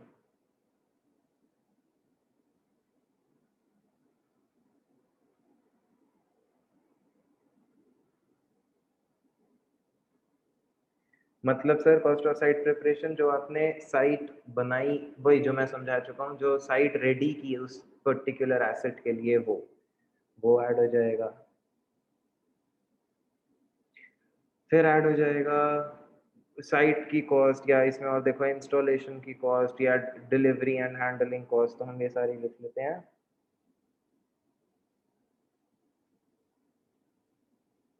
installation cost, delivery and handling cost. कुछ चीजें तो जजमेंट पे हैं, अभी कुछ चीजें तो तुम्हें खुद दिमाग लगाना होगा, वहां सीधा इंस्टॉलेशन कॉस्ट तो लिखा नहीं होगा, वहां ऐसे सेंटेंस में भी लिखा हो सकता है कि this much expenditure was incurred, कि बेस बना, लेबर को बुलाया, उन्होंने ये किया वो, तो ये तुम्हें खुद इंटरप्रेट करना है ना कि ये इंस्टॉलेशन कॉस्ट है। ये जरूरी नहीं है कि वर्ड इंस्टॉलेशन कॉस्ट यूज होगा, आपकी इंटरप्रिटेशन पे भी डिपेंड करता है कि तुम समझ पा रहे हो कि ये इंस्टॉलेशन कॉस्ट ही है या नहीं। डिलीवरी ट्रायल रन वाला हो गया। डिलीवरी एंड हैंडलिंग कॉस्ट का example, transportation charges,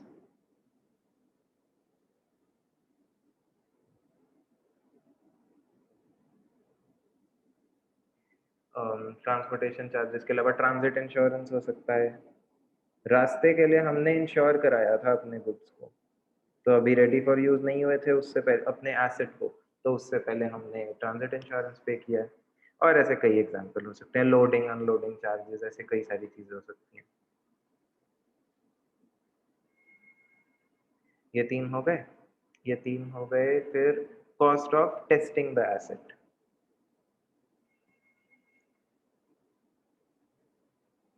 trial run.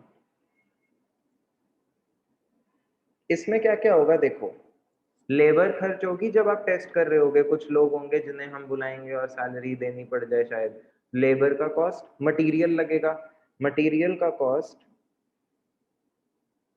Plus labour का कॉस्ट प्लस ओवरहेड्स, जितने टाइम ट्रायल रन होगा इलेक्ट्रिसिटी यूज होगी, कई चीजें यूज होंगी, वो ओवरहेड्स, और माइनस हो जाएगा इसमें से सेल्स प्रोसीड्स फ्रॉम सैंपल्स।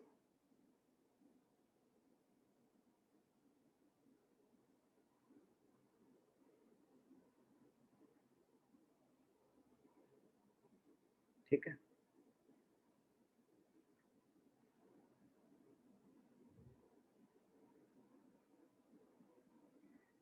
ये सारे अमाउंट यहाँ दे, और प्रोफेशनल फीस।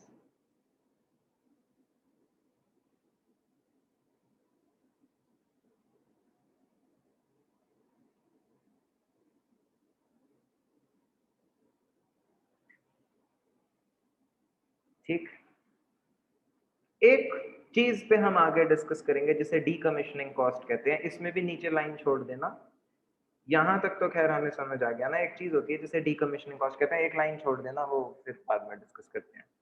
तो ये तो हमने डिस्कस कर लिया कि वो क्या क्या चीजें हैं जो कि एक एसेट की कॉस्ट में इंक्लूड होनी चाहिए। कुछ ऐसी भी चीजें एएस में लिखी हैं जो स्पेसिफिकली मना है कि एसेट की कॉस्ट में नहीं आएंगी। ऐसे क्या सर, मे बी पढ़ के किसी को लगे कि अरे ये तो जरूरी था एसेट के रेडी फॉर यूज होने के लिए, पर वो होता नहीं है, तो एएस ने स्पेसिफिकली मेंशन किया उन्हें। तो अब हम करेंगे आइटम्स एक्सक्लूडेड या नॉट इंक्लूडेड।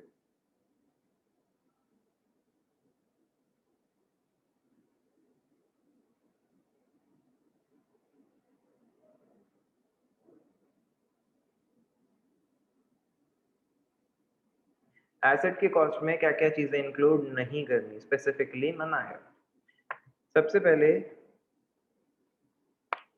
मैंने अपना लेट्स से ये अभी स्टडी सर्कल हमने अभी अभी शुरू किया, पूरा बनाया, सब शुरू किया, तो उसके लिए हमने इनॉग्रेशन रखी।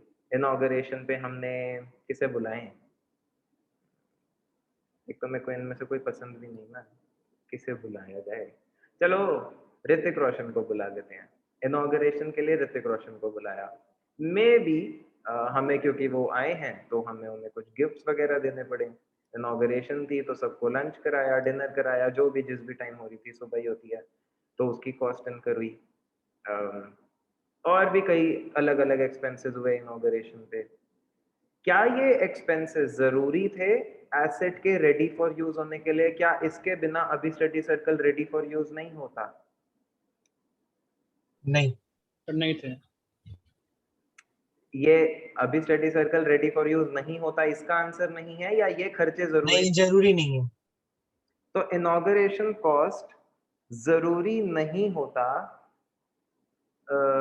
इस चीज के लिए कि हम एसेट रेडी फॉर यूज हो। इनॉग्रेशन कॉस्ट तो मार्केटिंग का खर्चा है बेसिकली, वो रेडी फॉर यूज, एसेट तो रेडी फॉर यूज है, अभी स्टडी सर्कल कंस्ट्रक्ट हो गया, खोलो बैठ जाओ। हाँ, अभी स्टडी सर्कल में जब तक टाइल्स नहीं लगेंगी, पंखे नहीं लगेंगे, ये सारी चीजें नहीं होंगी, तब तक रेडी फॉर यूज नहीं हो सकता। अब टाइल ही नहीं है, गंदा फ्लोर है, तो मैं ओपन थोड़ी ना कर सकता हूँ। पर इनॉग्रेशन के बिना इंस्टीट्यूट तो चल ही सकता है। इनॉग्रेशन क्यों करते हैं ऐसे फैंसी इनॉग्रेशन? मार्केटिंग के लिए, कि लोगों को पता चल जाए कि अच्छा ऋतिक रोशन आया था उस जगह पे अभी स्टडी सर्कल में, ऐसे। ठीक है, तो इनॉग्रेशन कॉस्ट इसका पार्ट नहीं बनती कभी भी। मे बी किसी किसी को लगे कि नहीं सर, एसेट के रेडी फॉर यूज होने से पहले पहले ही तो इनॉग्रेशन किया था आपने, पर ऐसा नहीं है। वो किया जरूर था, पर रेडी फॉर यूज उससे पहले ही था। तो इसमें स्पेसिफिकली जो मेंशन्ड है, जैसे cost of opening new facility such as inauguration cost, first point में यही मेंशन्ड है।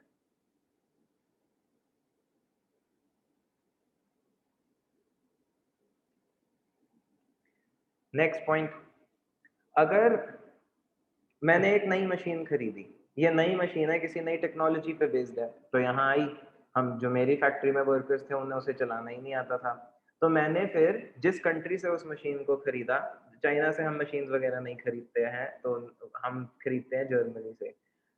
तो जर्मनी से मशीन खरीदी, तो फिर हमने वहां से कुछ इंजीनियर्स को बुलाया, वो आए और उन्होंने मेरे एम्प्लॉइज को ट्रेनिंग दी कि ये मशीन को कैसे चलाना है। 7 डेज की ट्रेनिंग, 7 वीक्स तो बहुत ही बड़ा टाइम हो गया, 7 डेज की ट्रेनिंग ये उन्होंने फ्री में नहीं दी। उन्होंने कहा कि आपके, हमने तो आपको मशीन बेची थी, अब आपके वर्कर्स को चलानी नहीं आती, 2 इंजीनियर्स हैं, इन्हें भेजेंगे, ये वहां रहेंगे, ये सारे एक्सपेंसेस आप उठाओगे, और जो 7 डेज की इनकी सैलरी है वो आप दोगे, तो मेरे को देनी पड़ी, वरना वो मशीन किसी काम की नहीं थी अगर वो सिखाएंगे नहीं तो। क्या ये जो ट्रेनिंग मिली है उसके बगैर वो मशीन रेडी फॉर यूज नहीं थी? सर थी।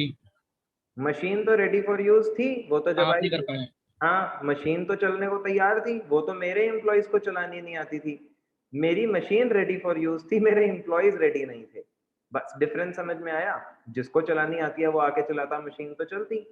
तो यहाँ पे प्रॉब्लम एसेट की नहीं है, ऐसा नहीं है ये खर्चा करना पड़ेगा कि एसेट रेडी फॉर यूज हो, एसेट तो रेडी फॉर यूज है ही, आपके एम्प्लॉयज नहीं रेडी थे उस एसेट को यूज करने के लिए। तो problem was with employees and not with the asset. तो ये जो ट्रेनिंग का एक्सपेंस है ये भी कॉस्ट में इंक्लूड नहीं होगा, क्योंकि एसेट तो उससे पहले ही रेडी फॉर यूज है। तो ट्रेनिंग कॉस्ट ऑफ एम्प्लॉयज, ठीक है। फिर इसके अलावा जैसे इनॉग्रेशन है वैसे ही एडवर्टाइजमेंट। जब अभी स्टडी सर्कल ओपन हुआ तो हमने बहुत ऐड करी, कई लैक्स ऑफ रुपीस की ऐड कर दी। क्या ये जरूरी थी रेडी फॉर यूज होने के लिए? नहीं। No sir, marketing. एडवर्टाइजमेंट, हाँ ये भी मार्केटिंग है, रेडी फॉर यूज तो था इंस्टीट्यूट, चाबी खोलो बैठो अंदर और पढ़ाओ। तो advertisement cost,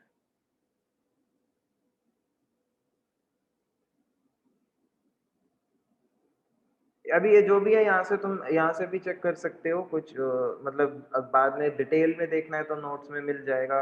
inauguration cost, cost of introducing a new service, मतलब वही एडवर्टाइजिंग या प्रमोशनल।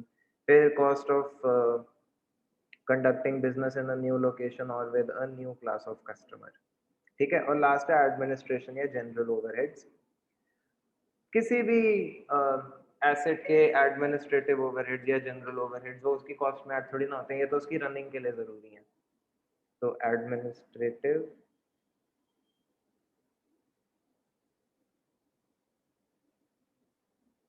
एंड जनरल ओवरहेड, ठीक है। एक चीज और,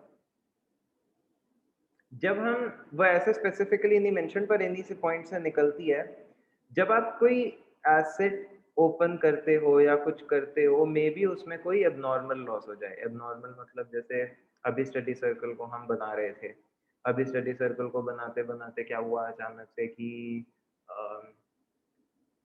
एक छोटी सी आग लग गई, उस आग में कुछ चीजें जल गई, वो P&L में जाएगा, वो एसेट की कॉस्ट में ऐड नहीं होगा। कोई भी एबनॉर्मल एक्सपेंस एसेट को बनाते हुए, खरीदते हुए, किसी भी केस में वो यहाँ पे ऐड नहीं होता, ठीक है। तो किसी भी एबनॉर्मल कॉस्ट को हम इससे बाहर रखेंगे। जब अभी स्टडी सर्कल बन रहा था तो लेट्स से अर्थक्वेक आ गया, तो उसकी वजह से कुछ पार्ट डैमेज हो गया, उस पार्ट को फिर से बनाना पड़ा, तो वो जो डैमेज को रिपेयर करने की कॉस्ट है वो एसेट की कॉस्ट में ऐड नहीं होगी, वो पी एंड एल में जाएगा। या तो खर्चा एसेट बन सकता है या पी एंड एल में एक्सपेंस जा सकता है, दोनों में से कुछ एक ये कर चुके हैं हम फाउंडेशन में। ठीक है, अभी एक सेकेंड रुको, एक सेकेंड कब देख लो।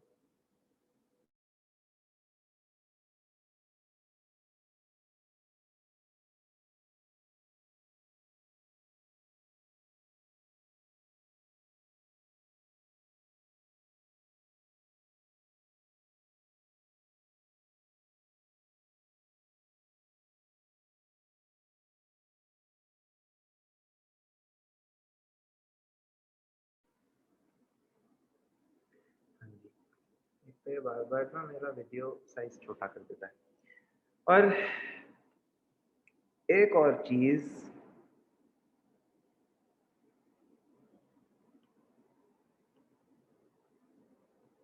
एक वैसे जनरल चीज, अगर हमें कोई एसेट्स रीलोकेट करने पड़ते हैं किसी एसेट के को बनाने में, तो वो रीलोकेशन का जो खर्चा है, वो रीलोकेशन के जो ओवरहेड्स हैं, जैसे देखो मैंने क्या किया कि एक जगह से मैंने, जैसे अभी स्टडी सर्कल को बनाना है, तो मैंने ये किया कि यहाँ पे जितनी भी चीजें हैं इन्हें उठा करके अब कहीं तो रखूंगा, क्योंकि ये तो टूट के बनेगा फिर से। तो मैंने एक दूसरी जगह एक फ्लोर रेंट पे लिया और उस फ्लोर में ये सारा सामान डाल दिया, और अभी स्टडी सर्कल लेट से 3 महीने में रिपेयर होता है, जो एक्चुअली 3 महीने ही लगे थे।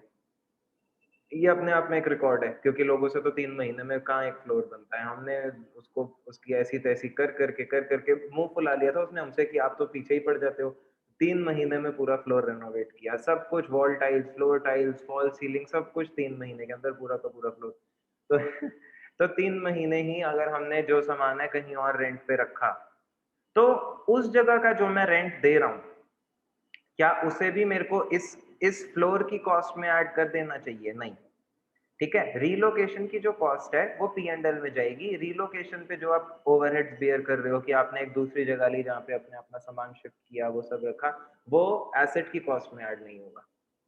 तो मैं यहाँ लिख देता हूँ, या चलो ये जब हम कंस्ट्रक्शन वाले की बात करेंगे तब बात कर लेंगे, ठीक है, कोई इसमें इशू नहीं, ये बेसिक चीजें हैं।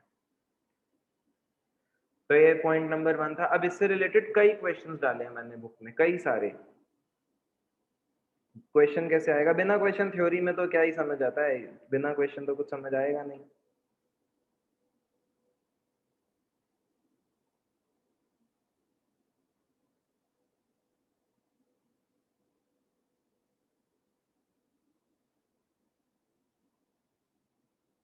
ये देखो, जैसे कि ये है, नीचे तो खैर आंसर है, ये क्वेश्चन है। On 1 April, an enterprise acquired a machine under the following terms. List price of machine. List price किसे कहते हैं? परचेज प्राइस को? नहीं, लिस्ट प्राइस बेसिकली होता मार्केट है प्राइस। जितने पे वो मशीन, लिस्ट प्राइस मतलब जो उस पे लिस्टेड था। आप एक शॉप में एंटर करते हो, एक शू देखते हो, शू के ऊपर लिखा है 5000, ये लिस्ट प्राइस है। क्या ये परचेज प्राइस है? Maybe yes, maybe no. उसके ऊपर 5000 लिखा था, तुमने शॉपकीपर को बोला कि कुछ डिस्काउंट नहीं हो सकता इस पे, तो उसने बोला कि सर एक पे तो नहीं, मतलब उसने बोला कि ठीक है आप रेगुलर कस्टमर हो तो इस पे लिखा है 5000, पर हम आपको 10% डिस्काउंट दे देंगे। आपको कितने का मिला? 4500। लिस्ट प्राइस कितना था? 5000। आपको कितने का मिला? 4500। तो लिस्ट प्राइस के बाद भी डिस्काउंट मिल सकता है। लिस्ट प्राइस मतलब जितना उस एसेट पे लिखा था, जितने का वो बोल रहा है, ये जरूरी नहीं है उतने में ही बेचे, उससे हमें डिस्काउंट भी दे सकता है। तो लिस्ट प्राइस है 80 लाख। ठीक है, उसके बाद इंपोर्ट ड्यूटी 5 लाख रुपीज, ये टैक्सेस पे किया आपने, इंपोर्ट ड्यूटी टैक्स होता है, आपने इंपोर्ट कराया। Delivery fees 1 lakh, electrical installation cost 10 lakh, pre production testing, production से पहले की testing 4 lakh, purchase of a 5 year maintenance contract with vendor, maintenance का कॉन्ट्रैक्ट किया हमने। The enterprise was granted trade discount of 10% on initial list price and a settlement discount of 5% if payment for the machine was received within 1 month. ठीक है, the enterprise paid for the plant on 20th April. What cost will be recognized? अब देखो मैंने तुम्हें क्या बोला था, asset की कॉस्ट में से ट्रेड डिस्काउंट लेस होता है, ये 11th का कॉन्सेप्ट है।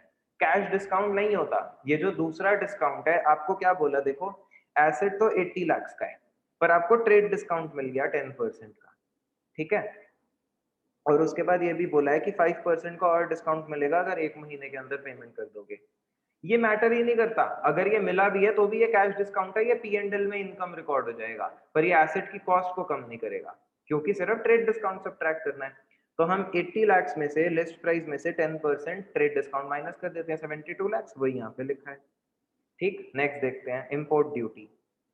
क्या इंपोर्ट ड्यूटी ऐड होगी एसेट की कॉस्ट में? Yes sir. हाँ, क्योंकि उसको पे किए बिना तो एसेट आता ही नहीं आपकी कंट्री में, तो ये भी ऐड होगा 5 लाख। उसके बाद delivery fees 1 lakh, delivery fees तो होगी होगी, उसके बिना डिलीवर कैसे होता आपके पास, रेडी फॉर यूज कैसे होता अगर आता ही नहीं, तो 1 लाख भी ऐड होगा। इसके नीचे का दिखेगा नहीं, तो अब बताना। Electrical installation cost 10 lakh rupees, क्या ये ऐड होगा? यस सर होगा। यस सर होगा। होगा। फिर pre production testing 4 lakh rupees, ये यस ये सर भी होगा। ये भी होगा। फिर purchase of a 5-year maintenance contract with vendor, ये बताओ। नहीं।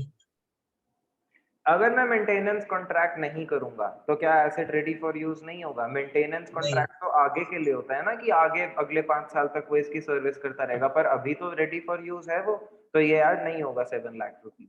तो टोटल अमाउंट यही है 92। अब ये पूरा का पूरा क्वेश्चन लॉजिकल चीजों पे भी तो मतलब है, तो अल्टीमेटली लॉजिक ही, ऐसे थोड़ी है कि इसमें कुछ रट्टा है जो ऐसे समझ ही नहीं आता, भी बिल्कुल लॉजिकल है। नॉर्मली भी तुम मेरे से पूछोगे तो मैं यही बोलूंगा यार, एक एसेट खरीदा है, जब तक वो एसेट चलता नहीं है, चलने लायक नहीं हो जाता, तब तक जो भी खर्चा हो रहा है वही तो एसेट की कॉस्ट है मेरी।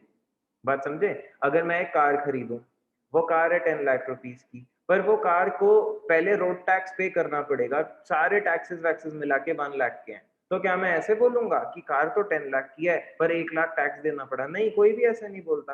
हर कोई बोलता है गाड़ी 11 लाख की थी। अब ये सबको कोई अकाउंटिंग की नॉलेज थोड़ी ना है, पर ये कॉमन सेंस यूज कर रहे हैं। तुमने एक्चुअली जितने पैसे देने पड़े कि तुम्हें वो एसेट रेडी फॉर यूज हो जाए, वो सारे के सारे हम यही बोलते हैं कि ये सारे के सारे कार की कॉस्ट है। और मजे की बात ये देखो, सबके सब लोग एसेसरीज की कॉस्ट को कभी कार की कॉस्ट में इंक्लूड नहीं करते। इन्होंने अकाउंटिंग थोड़ी ना पढ़ी है कभी। जैसे हमने एक कार खरीदी, कार के जो टैक्सेस वगैरह पे किए लोग नॉर्मली वही कार की कॉस्ट बोलते हैं, और अगर आपने एसेसरीज अपनी मर्जी से कुछ भी लगाई है, वो लोग अलग से ही बताते हैं कि मैंने कार इतने की खरीदी थी, फिर अलग से इसमें इतने की मैंने एसेसरीज डलवाई है। ऐसा क्यों है? क्योंकि कॉमन सेंस में हम यही करेंगे, हम यही तो करेंगे। एसेसरीज की कोई जरूरत तो है नहीं कार के रेडी फॉर यूज होने में। ऐसा तो है नहीं उसके अंदर अगर ब्लू लाइट नहीं लगेगी तो कार चलेगी नहीं, चलेगी तो तब भी। उसके अंदर स्पीकर्स नहीं बदलवाओगे तो वो मना कर देगी, ऐसा कुछ नहीं है। ये एसेसरीज जो हम डलवाते हैं, इसीलिए हमेशा जिनको अकाउंटिंग की कोई नॉलेज नहीं है, उन्हें पता ही नहीं है कि एएस क्या होता है, AS 10 में क्या लिखा है, वो भी ऐसे ही बात करते हैं। ठीक है, ऐसे ही कई और क्वेश्चंस हैं इसमें। चलो ये एक और कर लेते हैं, इसमें हालांकि आंसर दिख रहा है। नहीं ये नहीं, हम ना एक जीएसटी वाला कर देते हैं। देखो यहाँ पे लिखा है versatile limited purchased machinery for 4,80,000 inclusive of GST of 40,000। तो 480 में 40,000 जीएसटी पे कर रखा है। Input tax credit is available for the GST paid. इस टैक्स का हमें फायदा मिलेगा। आप जब जीएसटी करोगे ये तब की बात है, समझ जाओगे। पर इनपुट टैक्स क्रेडिट मतलब ये जो 40,000 का जीएसटी आज दिया है, फ्यूचर में इसका बेनिफिट मिलेगा। तो क्या हम एसेट की कॉस्ट को 480 लेंगे, 440 लेंगे, या 520 लेंगे, 40 ऐड कर देंगे? 480 लेंगे। गलत। अगर टैक्स का 440 बेनिफिट लेंगे। अगर टैक्स का बेनिफिट मिलता है तो फिर उसे कॉस्ट में ऐड नहीं किया जाता। अभी यही लिखवाया था। जिस भी टैक्स, कौन से टैक्सेस ऐड होते हैं कॉस्ट में? जो नॉन एडजस्टेबल हैं या नॉन रिफंडेबल हैं। पर इस टैक्स का आपको फ्यूचर में बेनिफिट मिलेगा, तो फिर हम इसको कॉस्ट में ऐड नहीं करेंगे। अभी ये 480 में इंक्लूडेड है तो हम इसे माइनस कर देंगे। तो 440 एसेट की कॉस्ट हुई स्टार्टिंग के लिए। Cost of preparation of site for installation 21,000। हमने 21,000 इनकर किए कि वो जो साइट है वो रेडी फॉर इंस्टॉलेशन हो जाए, तो ये भी ऐड हो जाएगा। Total labour charges 200 out of the total 600 man hours work were spent for installation of machinery. ठीक है, ये भी ऐड हो जाएगा।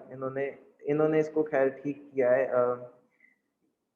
जो टोटल लेबर चार्जेस हैं 66,000, इसमें से 200 घंटे मतलब ये टोटल 600 आवर्स की कॉस्ट है, पर इसमें से 200 ही स्पेंड हुए थे इस मशीन पे, तो हम सिर्फ 200 बाय 600 कर देंगे इसे और उतना ही लेंगे, इन्होंने वही किया है proportionate.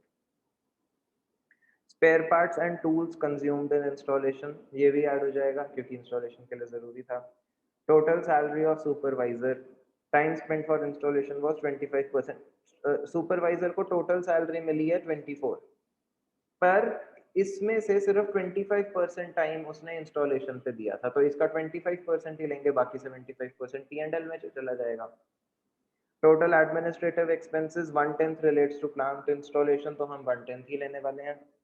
Total run and experimental production expenses, जो एक्सपेरिमेंटल प्रोडक्शन थी ट्रायल रन, वो ऐड हो जाएगा। Consultancy charges paid to architect for plant setup, क्या ये ऐड होगा? सेकंड लास्ट, यस सर होगा। प्रोफेशनल फीस है, होगा इसके सर। प्लांट ही नहीं बनता। ठीक है, ठीक है, तो ये सब कर देना है। सर एक बार जो इससे पिछले वाले क्वेश्चन कराया था उसमें 5% क्या था? एक सेकंड रुको, एक चीज रह गई, ये 12,000 depreciation on assets used for the installation, ये भी ऐड होगा, क्योंकि जो मतलब क्या है कि हमने इंस्टॉलेशन हमने बनाने में, इस चीज को इंस्टॉल करने में जो डेप्रिसिएशन यूज हुआ है एसेट्स पे, जो एसेट्स लगे उन पे जितना डेप्रिसिएशन लगा, वो भी इसकी कॉस्ट में ही ऐड होगा। ठीक है, क्या आप क्या कह रहे हैं? सर इससे पिछले वाले क्वेश्चन में 10% तो ट्रेड डिस्काउंट था, 5% था क्या? कैश डिस्काउंट मतलब सेटलमेंट, कैश डिस्काउंट कह लो, सेटलमेंट डिस्काउंट कह लो। फाइनली उसने बोला 1 महीने में पेमेंट कर दोगे तो 5% को और डिस्काउंट दे दूंगा, ये एक तरीके से कैश डिस्काउंट ही होता है ना। तो कि ये अगर P&L में जाएगा मतलब? ये तो इनकम में जाएगा, ये एसेट की ठीक है सर। कॉस्ट में नहीं।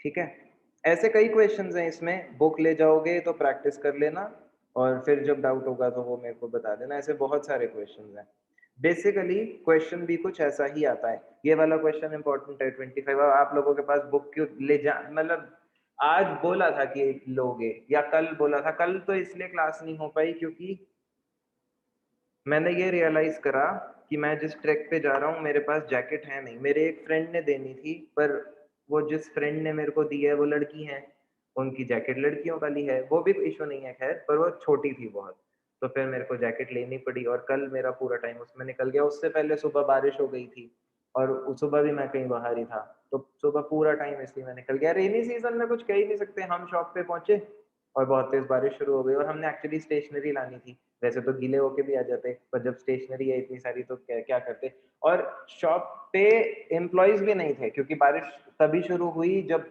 शॉप के खुलने का टाइम था, तो इतनी तेज बारिश शुरू हो गई, वो आए नहीं, आए वो आधा घंटा लेट, तो कल पूरा दिन ऐसा डिस्टर्ब हुआ ना। ऊपर से थोड़ी सी बारिश होती है, पूरे इंडिया में हर जगह पानी भर जाता है, 1 किलोमीटर का डिस्टेंस ऐसा लगता है कि 10 किलोमीटर का, ट्रैफिक ही नहीं चलता, हर जगह पानी भरा हुआ है, तो क्या कर सकते हैं।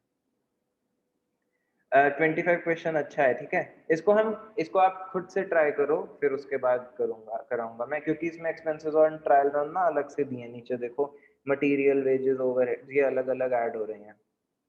ठीक है, और बाकी सारी चीजें भी परसेंटेज फॉर्म में सीधा सीधा नहीं लिखी। इंस्टॉलेशन चार्जेस क्या लिखा है? 1% on coated price, trade discount 2% on coated price, तो ऐसे परसेंटेज में निकालना पड़ेगा।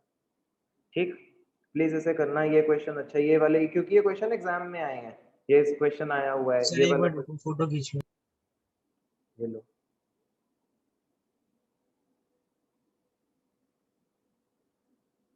ठीक है। Yes sir.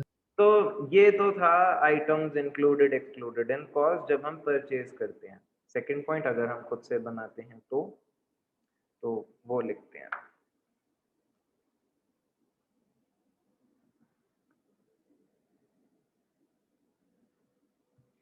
ऊपर जैसे लिखा था हमने ऐसे ना, तो इसको भी ऐसे लिखेंगे।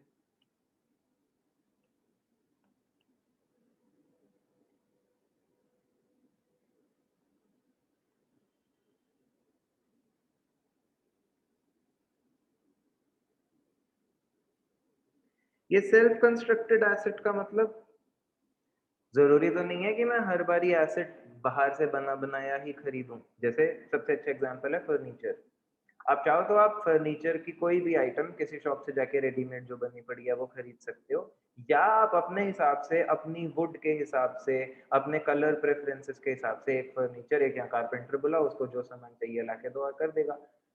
बिल्डिंग बनी बनाई भी खरीद सकते हैं या अपने हिसाब से भी बना सकते हैं, दोनों चीजें हो सकती हैं। तो सेल्फ कंस्ट्रक्टेड एसेट के केस में हम क्या करेंगे? काफी चीजें तो सेम ही है जो परचेज्ड एसेट में, मतलब इसमें जो भी मटेरियल लगा, जो भी लेबर कॉस्ट लगी, जो भी डायरेक्टली एट्रीब्यूटेबल एक्सपेंसेस हैं वो तो आएंगे ही आएंगे, ठीक है। जितने भी डायरेक्टली एट्रीब्यूटेबल एक्सपेंसेस हैं वो तो हम इसमें ऐड कर ही देंगे। उसके अलावा कुछ अलग है इसमें?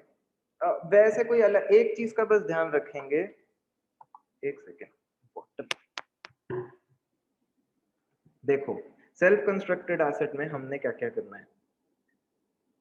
डायरेक्ट मटेरियल, इसमें जो भी एसेट को बनाने में मटेरियल लगा, भी कारपेंटर को बोला कि टेबल बनाना है, तो वो टेबल बनाने के लिए वुड तो लाके देनी पड़ेगी ना, मटेरियल तो लाके देना पड़ेगा। उसमें ऐड हो जाएगा डायरेक्ट वेजेस, जो इसके डायरेक्टली इस पे वेजेस लगी, उस जो कारपेंटर बना रहा है उसको भी तो पैसे दोगे। कोई भी एलोकेबल ओवरहेड्स, इसका क्या मतलब है? सपोजिटली ये पूरा अभी स्टडी सर्कल है, इस कई रूम्स हैं, तो ये जो लास्ट रूम है ये कारपेंटर को दे दिया और लास्ट रूम में बोला कि यहाँ पे बैठ के आप टेबल बनाओ, और ये भी मान लो कि अभी स्टडी सर्कल रेंट पे है, हालांकि है नहीं, अच्छी बात है ये, पर ऐसा मान लो कि ये रेंट पे है, तो हम पूरी बिल्डिंग का रेंट देते हैं। इसमें से एक रूम इस टाइम पे स्पेसिफिकली यूज हो रहा है एक एसेट को कंस्ट्रक्ट करने में, तो हम क्या करेंगे? एरिया को, टोटल एरिया को, जैसे अगर जैसे ये 1/3 एरिया ले रखा है इस रूम ने, हालांकि यहाँ देख के 1/4 लग रहा है तो 1/4 कर देते हैं। अगर इस रूम ने 1/4 एरिया लिया और ये पूरा का पूरा रूम यूज हो रहा है सिर्फ इस एसेट की कंस्ट्रक्शन में, यहाँ कुछ और हो ही नहीं सकता क्योंकि कारपेंटर भैया यहाँ पे लकड़ी काट रहे हैं, टेबल बना रहे हैं, पूरे के पूरे फ्लोर का रेंट अगर 1 लाख रुपीज है और पूरा 1 महीना लग गया टेबल बनाने में, ये पर मंथ रेंट है, तो मैं 25,000 डायरेक्टली एट्रीब्यूटेबल ओवरहेड है इस टेबल को बनाने की कॉस्ट, तो मैं यहाँ पे ऐड कर दूंगा। ठीक है, ये चीज समझ में आई? वो कोई भी ओवरहेड जो लग रहा है उस एसेट को कंस्ट्रक्ट करने में वो यहाँ पर ऐड हो जाता है। और कोई भी दूसरा डायरेक्ट एक्सपेंस, मतलब कैसा सा भी डायरेक्ट एक्सपेंस जो कि उसको बनाने में लगा। अभी टेबल बनाते हुए सिर्फ वुड तो नहीं चाहिए, और भी कई तरह के मटेरियल चाहिए, कई और चीजें चाहिए, जो कुछ भी चाहिए, जैसे भी डायरेक्ट एक्सपेंसेस, वो वुड जो आ रही है, वो वुड आ रही है और उसकी भी ट्रांसपोर्टेशन देनी पड़ रही है, तो वो भी इसकी कॉस्ट में ही ऐड होगा। तो सेल्फ कंस्ट्रक्टेड में यही सब होगा। ठीक है, अभी अभी स्टडी सर्कल बना, टाइल्स खरीदी, टाइल्स की कॉस्ट तो है ही है, पर वो टाइल्स को उसने डिलीवर, उसने बोला ये तो सिर्फ टाइल्स की कॉस्ट है, अगर आपको डिलीवरी भी करानी है इन टाइल्स की, हम मैं तो अपनी फैक्ट्री के बाहर तक छोड़ दूंगा, तो वो डिलीवरी की इतनी कॉस्ट एक्स्ट्रा है, तो वो भी इस बिल्डिंग की कॉस्ट में ही ऐड हो जाएगा, डायरेक्ट एक्सपेंस में आ जाएगा। ये सारी चीजें जब हम ऐड कर देते हैं, बेसिकली वही प्रिंसिपल है, बात वही है, रेडी फॉर यूज होने तक जो जो एक्सपेंसेस थे, मेन प्रिंसिपल वही है। एक चीज बस यहाँ अलग है जो वहां नहीं देखने को मिलेगी। देखो ऐसा मान लो कि एक कंपनी ने एक एसेट बनाया, अभी हमने डिपार्टमेंटल अकाउंटिंग किया है ना, और उस कंपनी ने उस एसेट को बनाने के लिए कुछ आइटम्स अपने दूसरे डिपार्टमेंट से प्रोक्योर करी, और वहां पे पॉलिसी ये है कि डिपार्टमेंट्स आपस में एक दूसरे को भी प्रॉफिट पे बेचते हैं। तो यहाँ अब जैसे डिपार्टमेंट ए ने डिपार्टमेंट बी को एक प्रोडक्ट दिया, डिपार्टमेंट बी एसेट बना रहा है, वो प्रोडक्ट इन्होंने दिया 50 रुपीज प्लस 10 अपना प्रॉफिट, क्योंकि इनकी पॉलिसी है कि डिपार्टमेंट भी आपस में एक दूसरे को प्रॉफिट पे बेचते हैं। तो बी 60 रुपीज कॉस्ट नहीं ऐड करेगा, इंटर डिपार्टमेंट प्रॉफिट को एलिमिनेट करेगा। कंपनी का ही तो एसेट है, एक दूसरे को प्रॉफिट पे बेच रहे हो तो दूसरे की कॉस्ट आपका सेलिंग प्राइस नहीं होता, आपकी कॉस्ट ही रहता है। अगर इंटर डिपार्टमेंटल कोई प्रॉफिट्स हैं तो इंटरनल प्रॉफिट्स हैं वो एलिमिनेट हो जाएंगे। ये चीज आपको बुक में भी मिल जाएगी।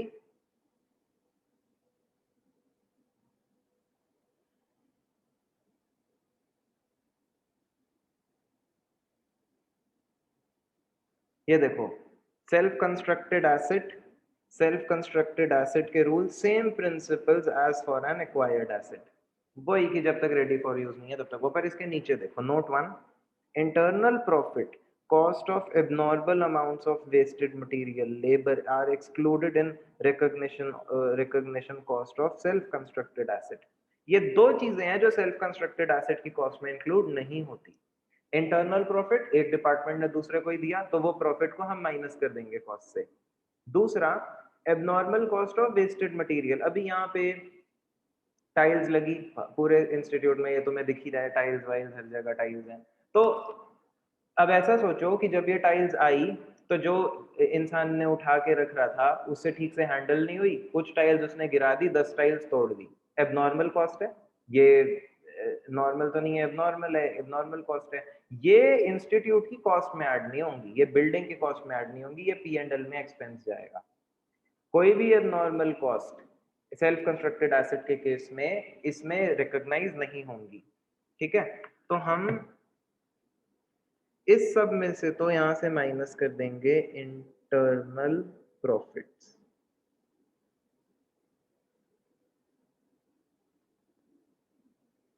और फिर फाइनल अमाउंट आ जाएगा, और नीचे नोट की फॉर्म में लिख लेंगे जो सेम चीज यहाँ लिखी है।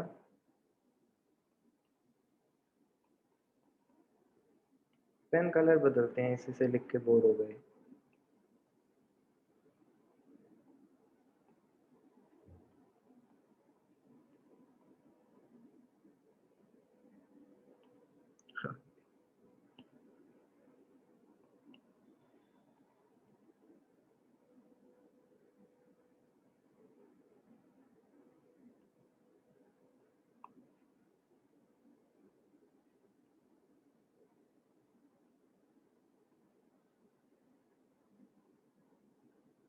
रिकॉग्नाइज मत लिखो, आर नॉट एडेड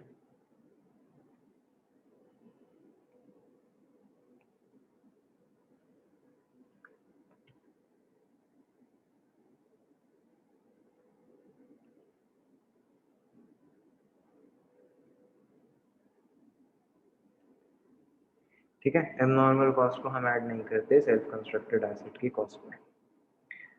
तो ये भी हो गया। ऐसे इसके क्वेश्चंस भी हैं, सेल्फ कंस्ट्रक्टेड एसेट्स के क्वेश्चंस भी हैं बुक में।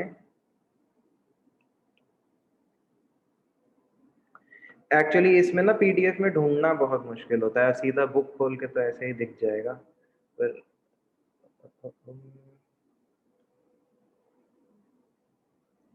ये तो एक्सचेंज का क्वेश्चन है।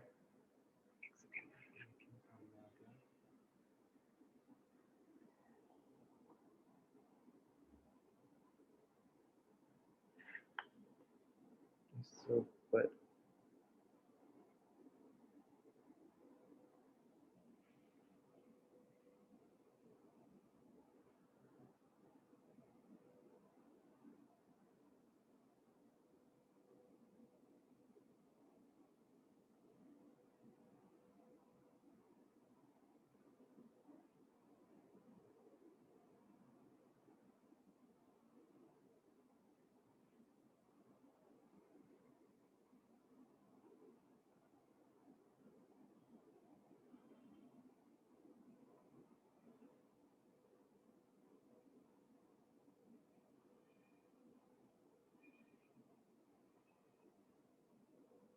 मतलब self constructed actually self constructed और एक्वायर्ड काफी हद तक सेम है। मैं इसमें देख लेता हूँ, अगर इस बुक में नहीं डले तो जो मैं इसके बाद एक और रिवीजन वाली बुक दूंगा उसमें डाल दूंगा, पर इसमें होगा कहीं ना कहीं। पीडीएफ में ढूंढना बहुत टफ होता है, क्वेश्चंस को एक एक ऐसे देखो और एक पेज पे सारे एक साथ दिखते भी नहीं है। पर चलो, ये दूसरा केस था सेल्फ कंस्ट्रक्टेड एसेट का। अभी third third exchange of asset लिखा है हमने। थर्ड केस है एक्सचेंज ऑफ एसेट, जो मेरे को सबसे इंटरेस्टिंग केस लगता है।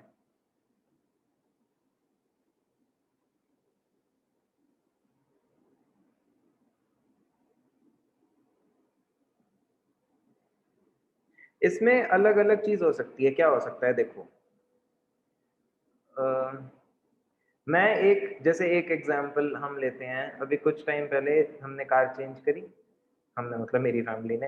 तो पुरानी होंडा सिटी थी, नई होंडा सिटी ली। ऐसे कई कार्स में होता है ना कि पुरानी वाली दे करके नई वाली ले सकते हो। ऐसे कई एक्सचेंज ऑफर जाते हैं, पर ऐसा नहीं कि पुरानी दो नई ले लो और कुछ और देना ही नहीं, पैसे और भी देने पड़ते हैं। कौन बेवकूफ पुरानी होंडा सिटी लेके उसके बदले लेटेस्ट मॉडल दे देगा? ऐसा तो नहीं करते वो। अब ऐसा है कि ये मेरी ओल्ड कार और ये न्यू कार। तो ये न्यू कार की वैल्यू तो उन्होंने मेरे को बता रखी थी। उन्होंने जैसे बोला कि सर ये जो नई कार है ये 15 लाख की है। ओल्ड कार की वैल्यू वो खुद किसी को लेके आते हैं। अब मैं तो कुछ भी बोल दूं, वो मेरे से थोड़ी ना पूछेंगे। वो मेरे से पूछेंगे आपकी पुरानी कार कितने की है, मैं बोल दूंगा यही 10 लाख की है। मैं तो कुछ भी बोल दूंगा ताकि मेरे को कम पैसे देने पड़े। तो वो अपना एक्सपर्ट लेके आते हैं, उन्होंने कार वार चेक करी और ओल्ड कार की पता है उन्होंने क्या गेस करना, पुरानी होंडा सिटी की क्या वैल्यू, कौन सा मतलब उस कार को 14 इयर्स हो गए थे, क्या वैल्यू होगी? वो कार खरीदी थी 12 लाख की। 50,000 1.5 लाख होगी। उन्होंने तो पहले स्टार्टिंग में तो उन्होंने स्टार्टिंग की थी 70,000 से। पर हाँ सर, हमारे से पता है, मेरी भी गाड़ी बेची थी तो वैसे ही हुआ था। पर हम पता है उन्हें 140 तक ले आए। इस ओल्ड कार की वैल्यू 140 हमने एस्टिमेट करवा दी। तो वो पुरानी होंडा सिटी ले लेते हैं, नई वाली दे देते हैं। नई वाली 15 की थी, उसमें से 140 माइनस हो गए। आपके लिए मतलब बेसिकली अब इसमें क्या हुआ कि उन्होंने माइनस कर दिया ये ओल्ड कार का प्राइस। ये क्या माइनस किया है? उस ओल्ड कार की फेयर वैल्यू। फेयर वैल्यू मतलब आज वो कितने में बिक सकता है। बेसिकली फेयर वैल्यू यही होता है। हमें नए वाले कार की फेयर वैल्यू पता है, पुराने वाले कार की फेयर वैल्यू पता है, तो बैलेंस कैश में देना पड़ता है। ठीक है, एक क्वेश्चन ये आ सकता है कि दोनों की फेयर वैल्यू पता है, जो एसेट बेचा उसकी, जो एसेट दिया उसकी फेयर वैल्यू भी पता है, और जो एसेट मिला उसकी फेयर वैल्यू भी पता है। तो ये बैलेंस आपको कैश में मिल जाएगा। आपको पे करना पड़ेगा 13,60,000। ठीक है, एक केस ये हो सकता है। दूसरा केस क्या हो सकता है, मतलब पहले मैं लिख देता हूँ फिर मैं एग्जांपल के साथ भी बता दूंगा। दूसरा केस ये हो सकता है कि मेरे को जो चीज मैं ले रहा हूँ उसकी फेयर वैल्यू नहीं पता, पर जो दे रहा हूँ उसकी फेयर वैल्यू पता है। तो क्या है कि जैसे मैंने एक कार खरीदी, ये कितने की थी मेरे को नहीं पता। आप तुम कहोगे सर कितनी अजीब बात है, कार खरीदी कितने की थी नहीं पता, क्योंकि मैंने इसके बदले कैश दिया ही नहीं। मैंने दे दिए, नॉर्मली जो क्वेश्चन आएगा वो शेयर्स या डिबेंचर्स का आएगा या शेयर्स का ही आएगा। मैंने शेयर्स दिए हैं इसके बदले, और मैंने 10,000 शेयर्स दिए हैं एट द रेट, कितने में दे दें, चलो 10 प्लस 5 मतलब 10 फेस वैल्यू 15 प्रीमियम। मैंने बेसिकली 15 में दिया, तो 10,000 इंटू 15 कितना हो गया? 1,50,000। ये कार की वैल्यू कितनी हुई मेरे को नहीं पता, पर जो मैं दे रहा हूँ उतनी ही तो वैल्यू हुई उसकी। बात समझ में आई? मैं कार की फेयर वैल्यू क्वेश्चन में मेंशन नहीं है। क्वेश्चन कह रहा है कि you purchase the car and gave shares worth इतने, वो बोल रहा है 1,50,000 के शेयर दे दिए। तो तुम यही तो मानोगे कि जितने के शेयर दिए उतने की ही कार होगी, क्योंकि अगर कम या ज्यादा की होती तो बाकी कैश भी तो मांगता वो कार की वैल्यू लिख नहीं रहा। पर ये तो कॉमन सेंस है। अब मैं तुम्हें बोलूं कि मतलब और क्या एग्जांपल, तुमने कोई भी चीज खरीदी जिसके बदले तुमने कोई एक दूसरी चीज दी, जो चीज तुम दे रहे हो उसकी वैल्यू तुम्हें पता है, तो जो ली है उसकी वैल्यू भी उतनी होगी, तभी तो जो दे रहा है वो एग्री कर गया इस ट्रांजैक्शन पे। तो इस कार की वैल्यू 1,50,000 हो जाती है। क्वेश्चन मेंशन नहीं करेगा, पर कंफ्यूज होने की जरूरत ही नहीं है, यही तो होगा। ठीक, थर्ड केस क्या हो सकता है?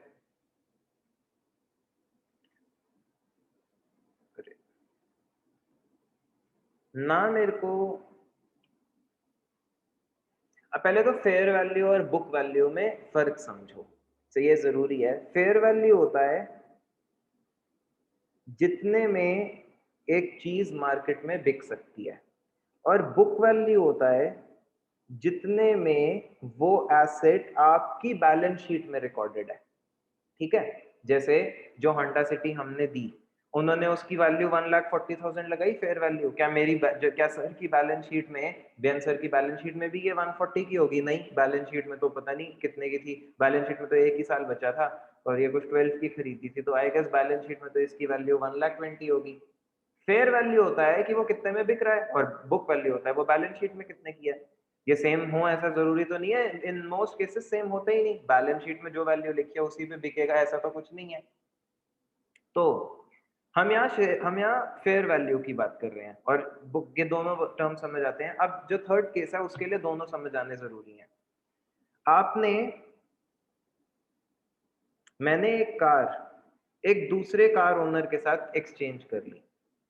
मेरे को दोनों की फेयर वैल्यू ही नहीं पता, मेरे को ये नहीं पता था मेरी कार आज मार्केट में कितने की बिकेगी, और जिससे मैंने कार ली उसकी भी नहीं पता था, पता ही नहीं, क्वेश्चन में लिखा ही नहीं, ना इधर फेयर वैल्यू पता है ना इधर फेयर वैल्यू पता है।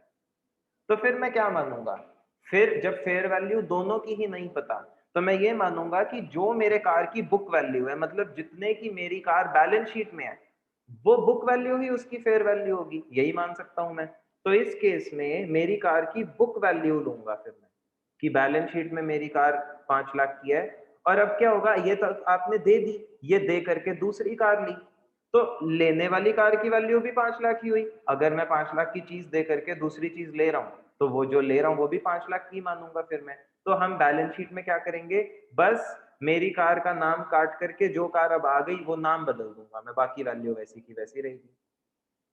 ये बात समझ में आई? अब मैं लिखवा देता हूँ तो समझ आ जाएगा आपको, ठीक है। तीनों केसेस मैं लिखवा देता हूँ तो इशू नहीं आएगा।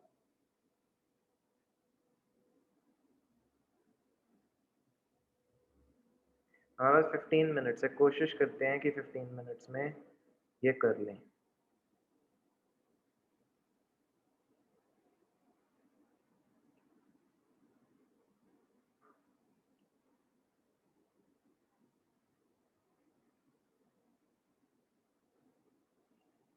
या एक काम करते हैं, अभी बस लिख लो, एक्सप्लेन और एग्जाम्पल मैं नेक्स्ट क्लास में बताऊंगा, ठीक है। क्योंकि अभी मेरे को नहीं लगता कि इतना टाइम हो पाएगा कि मैं पूरा लिखवा पाऊँ, क्योंकि नेक्स्ट क्लास भी है।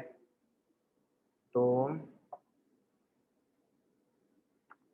when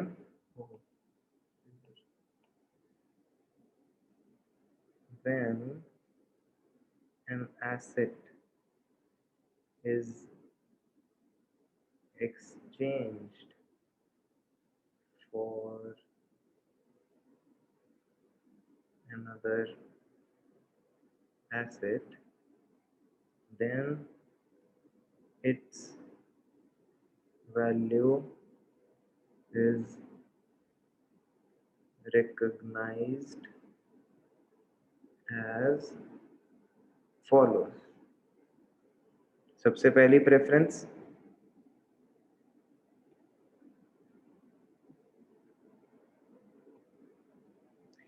fair value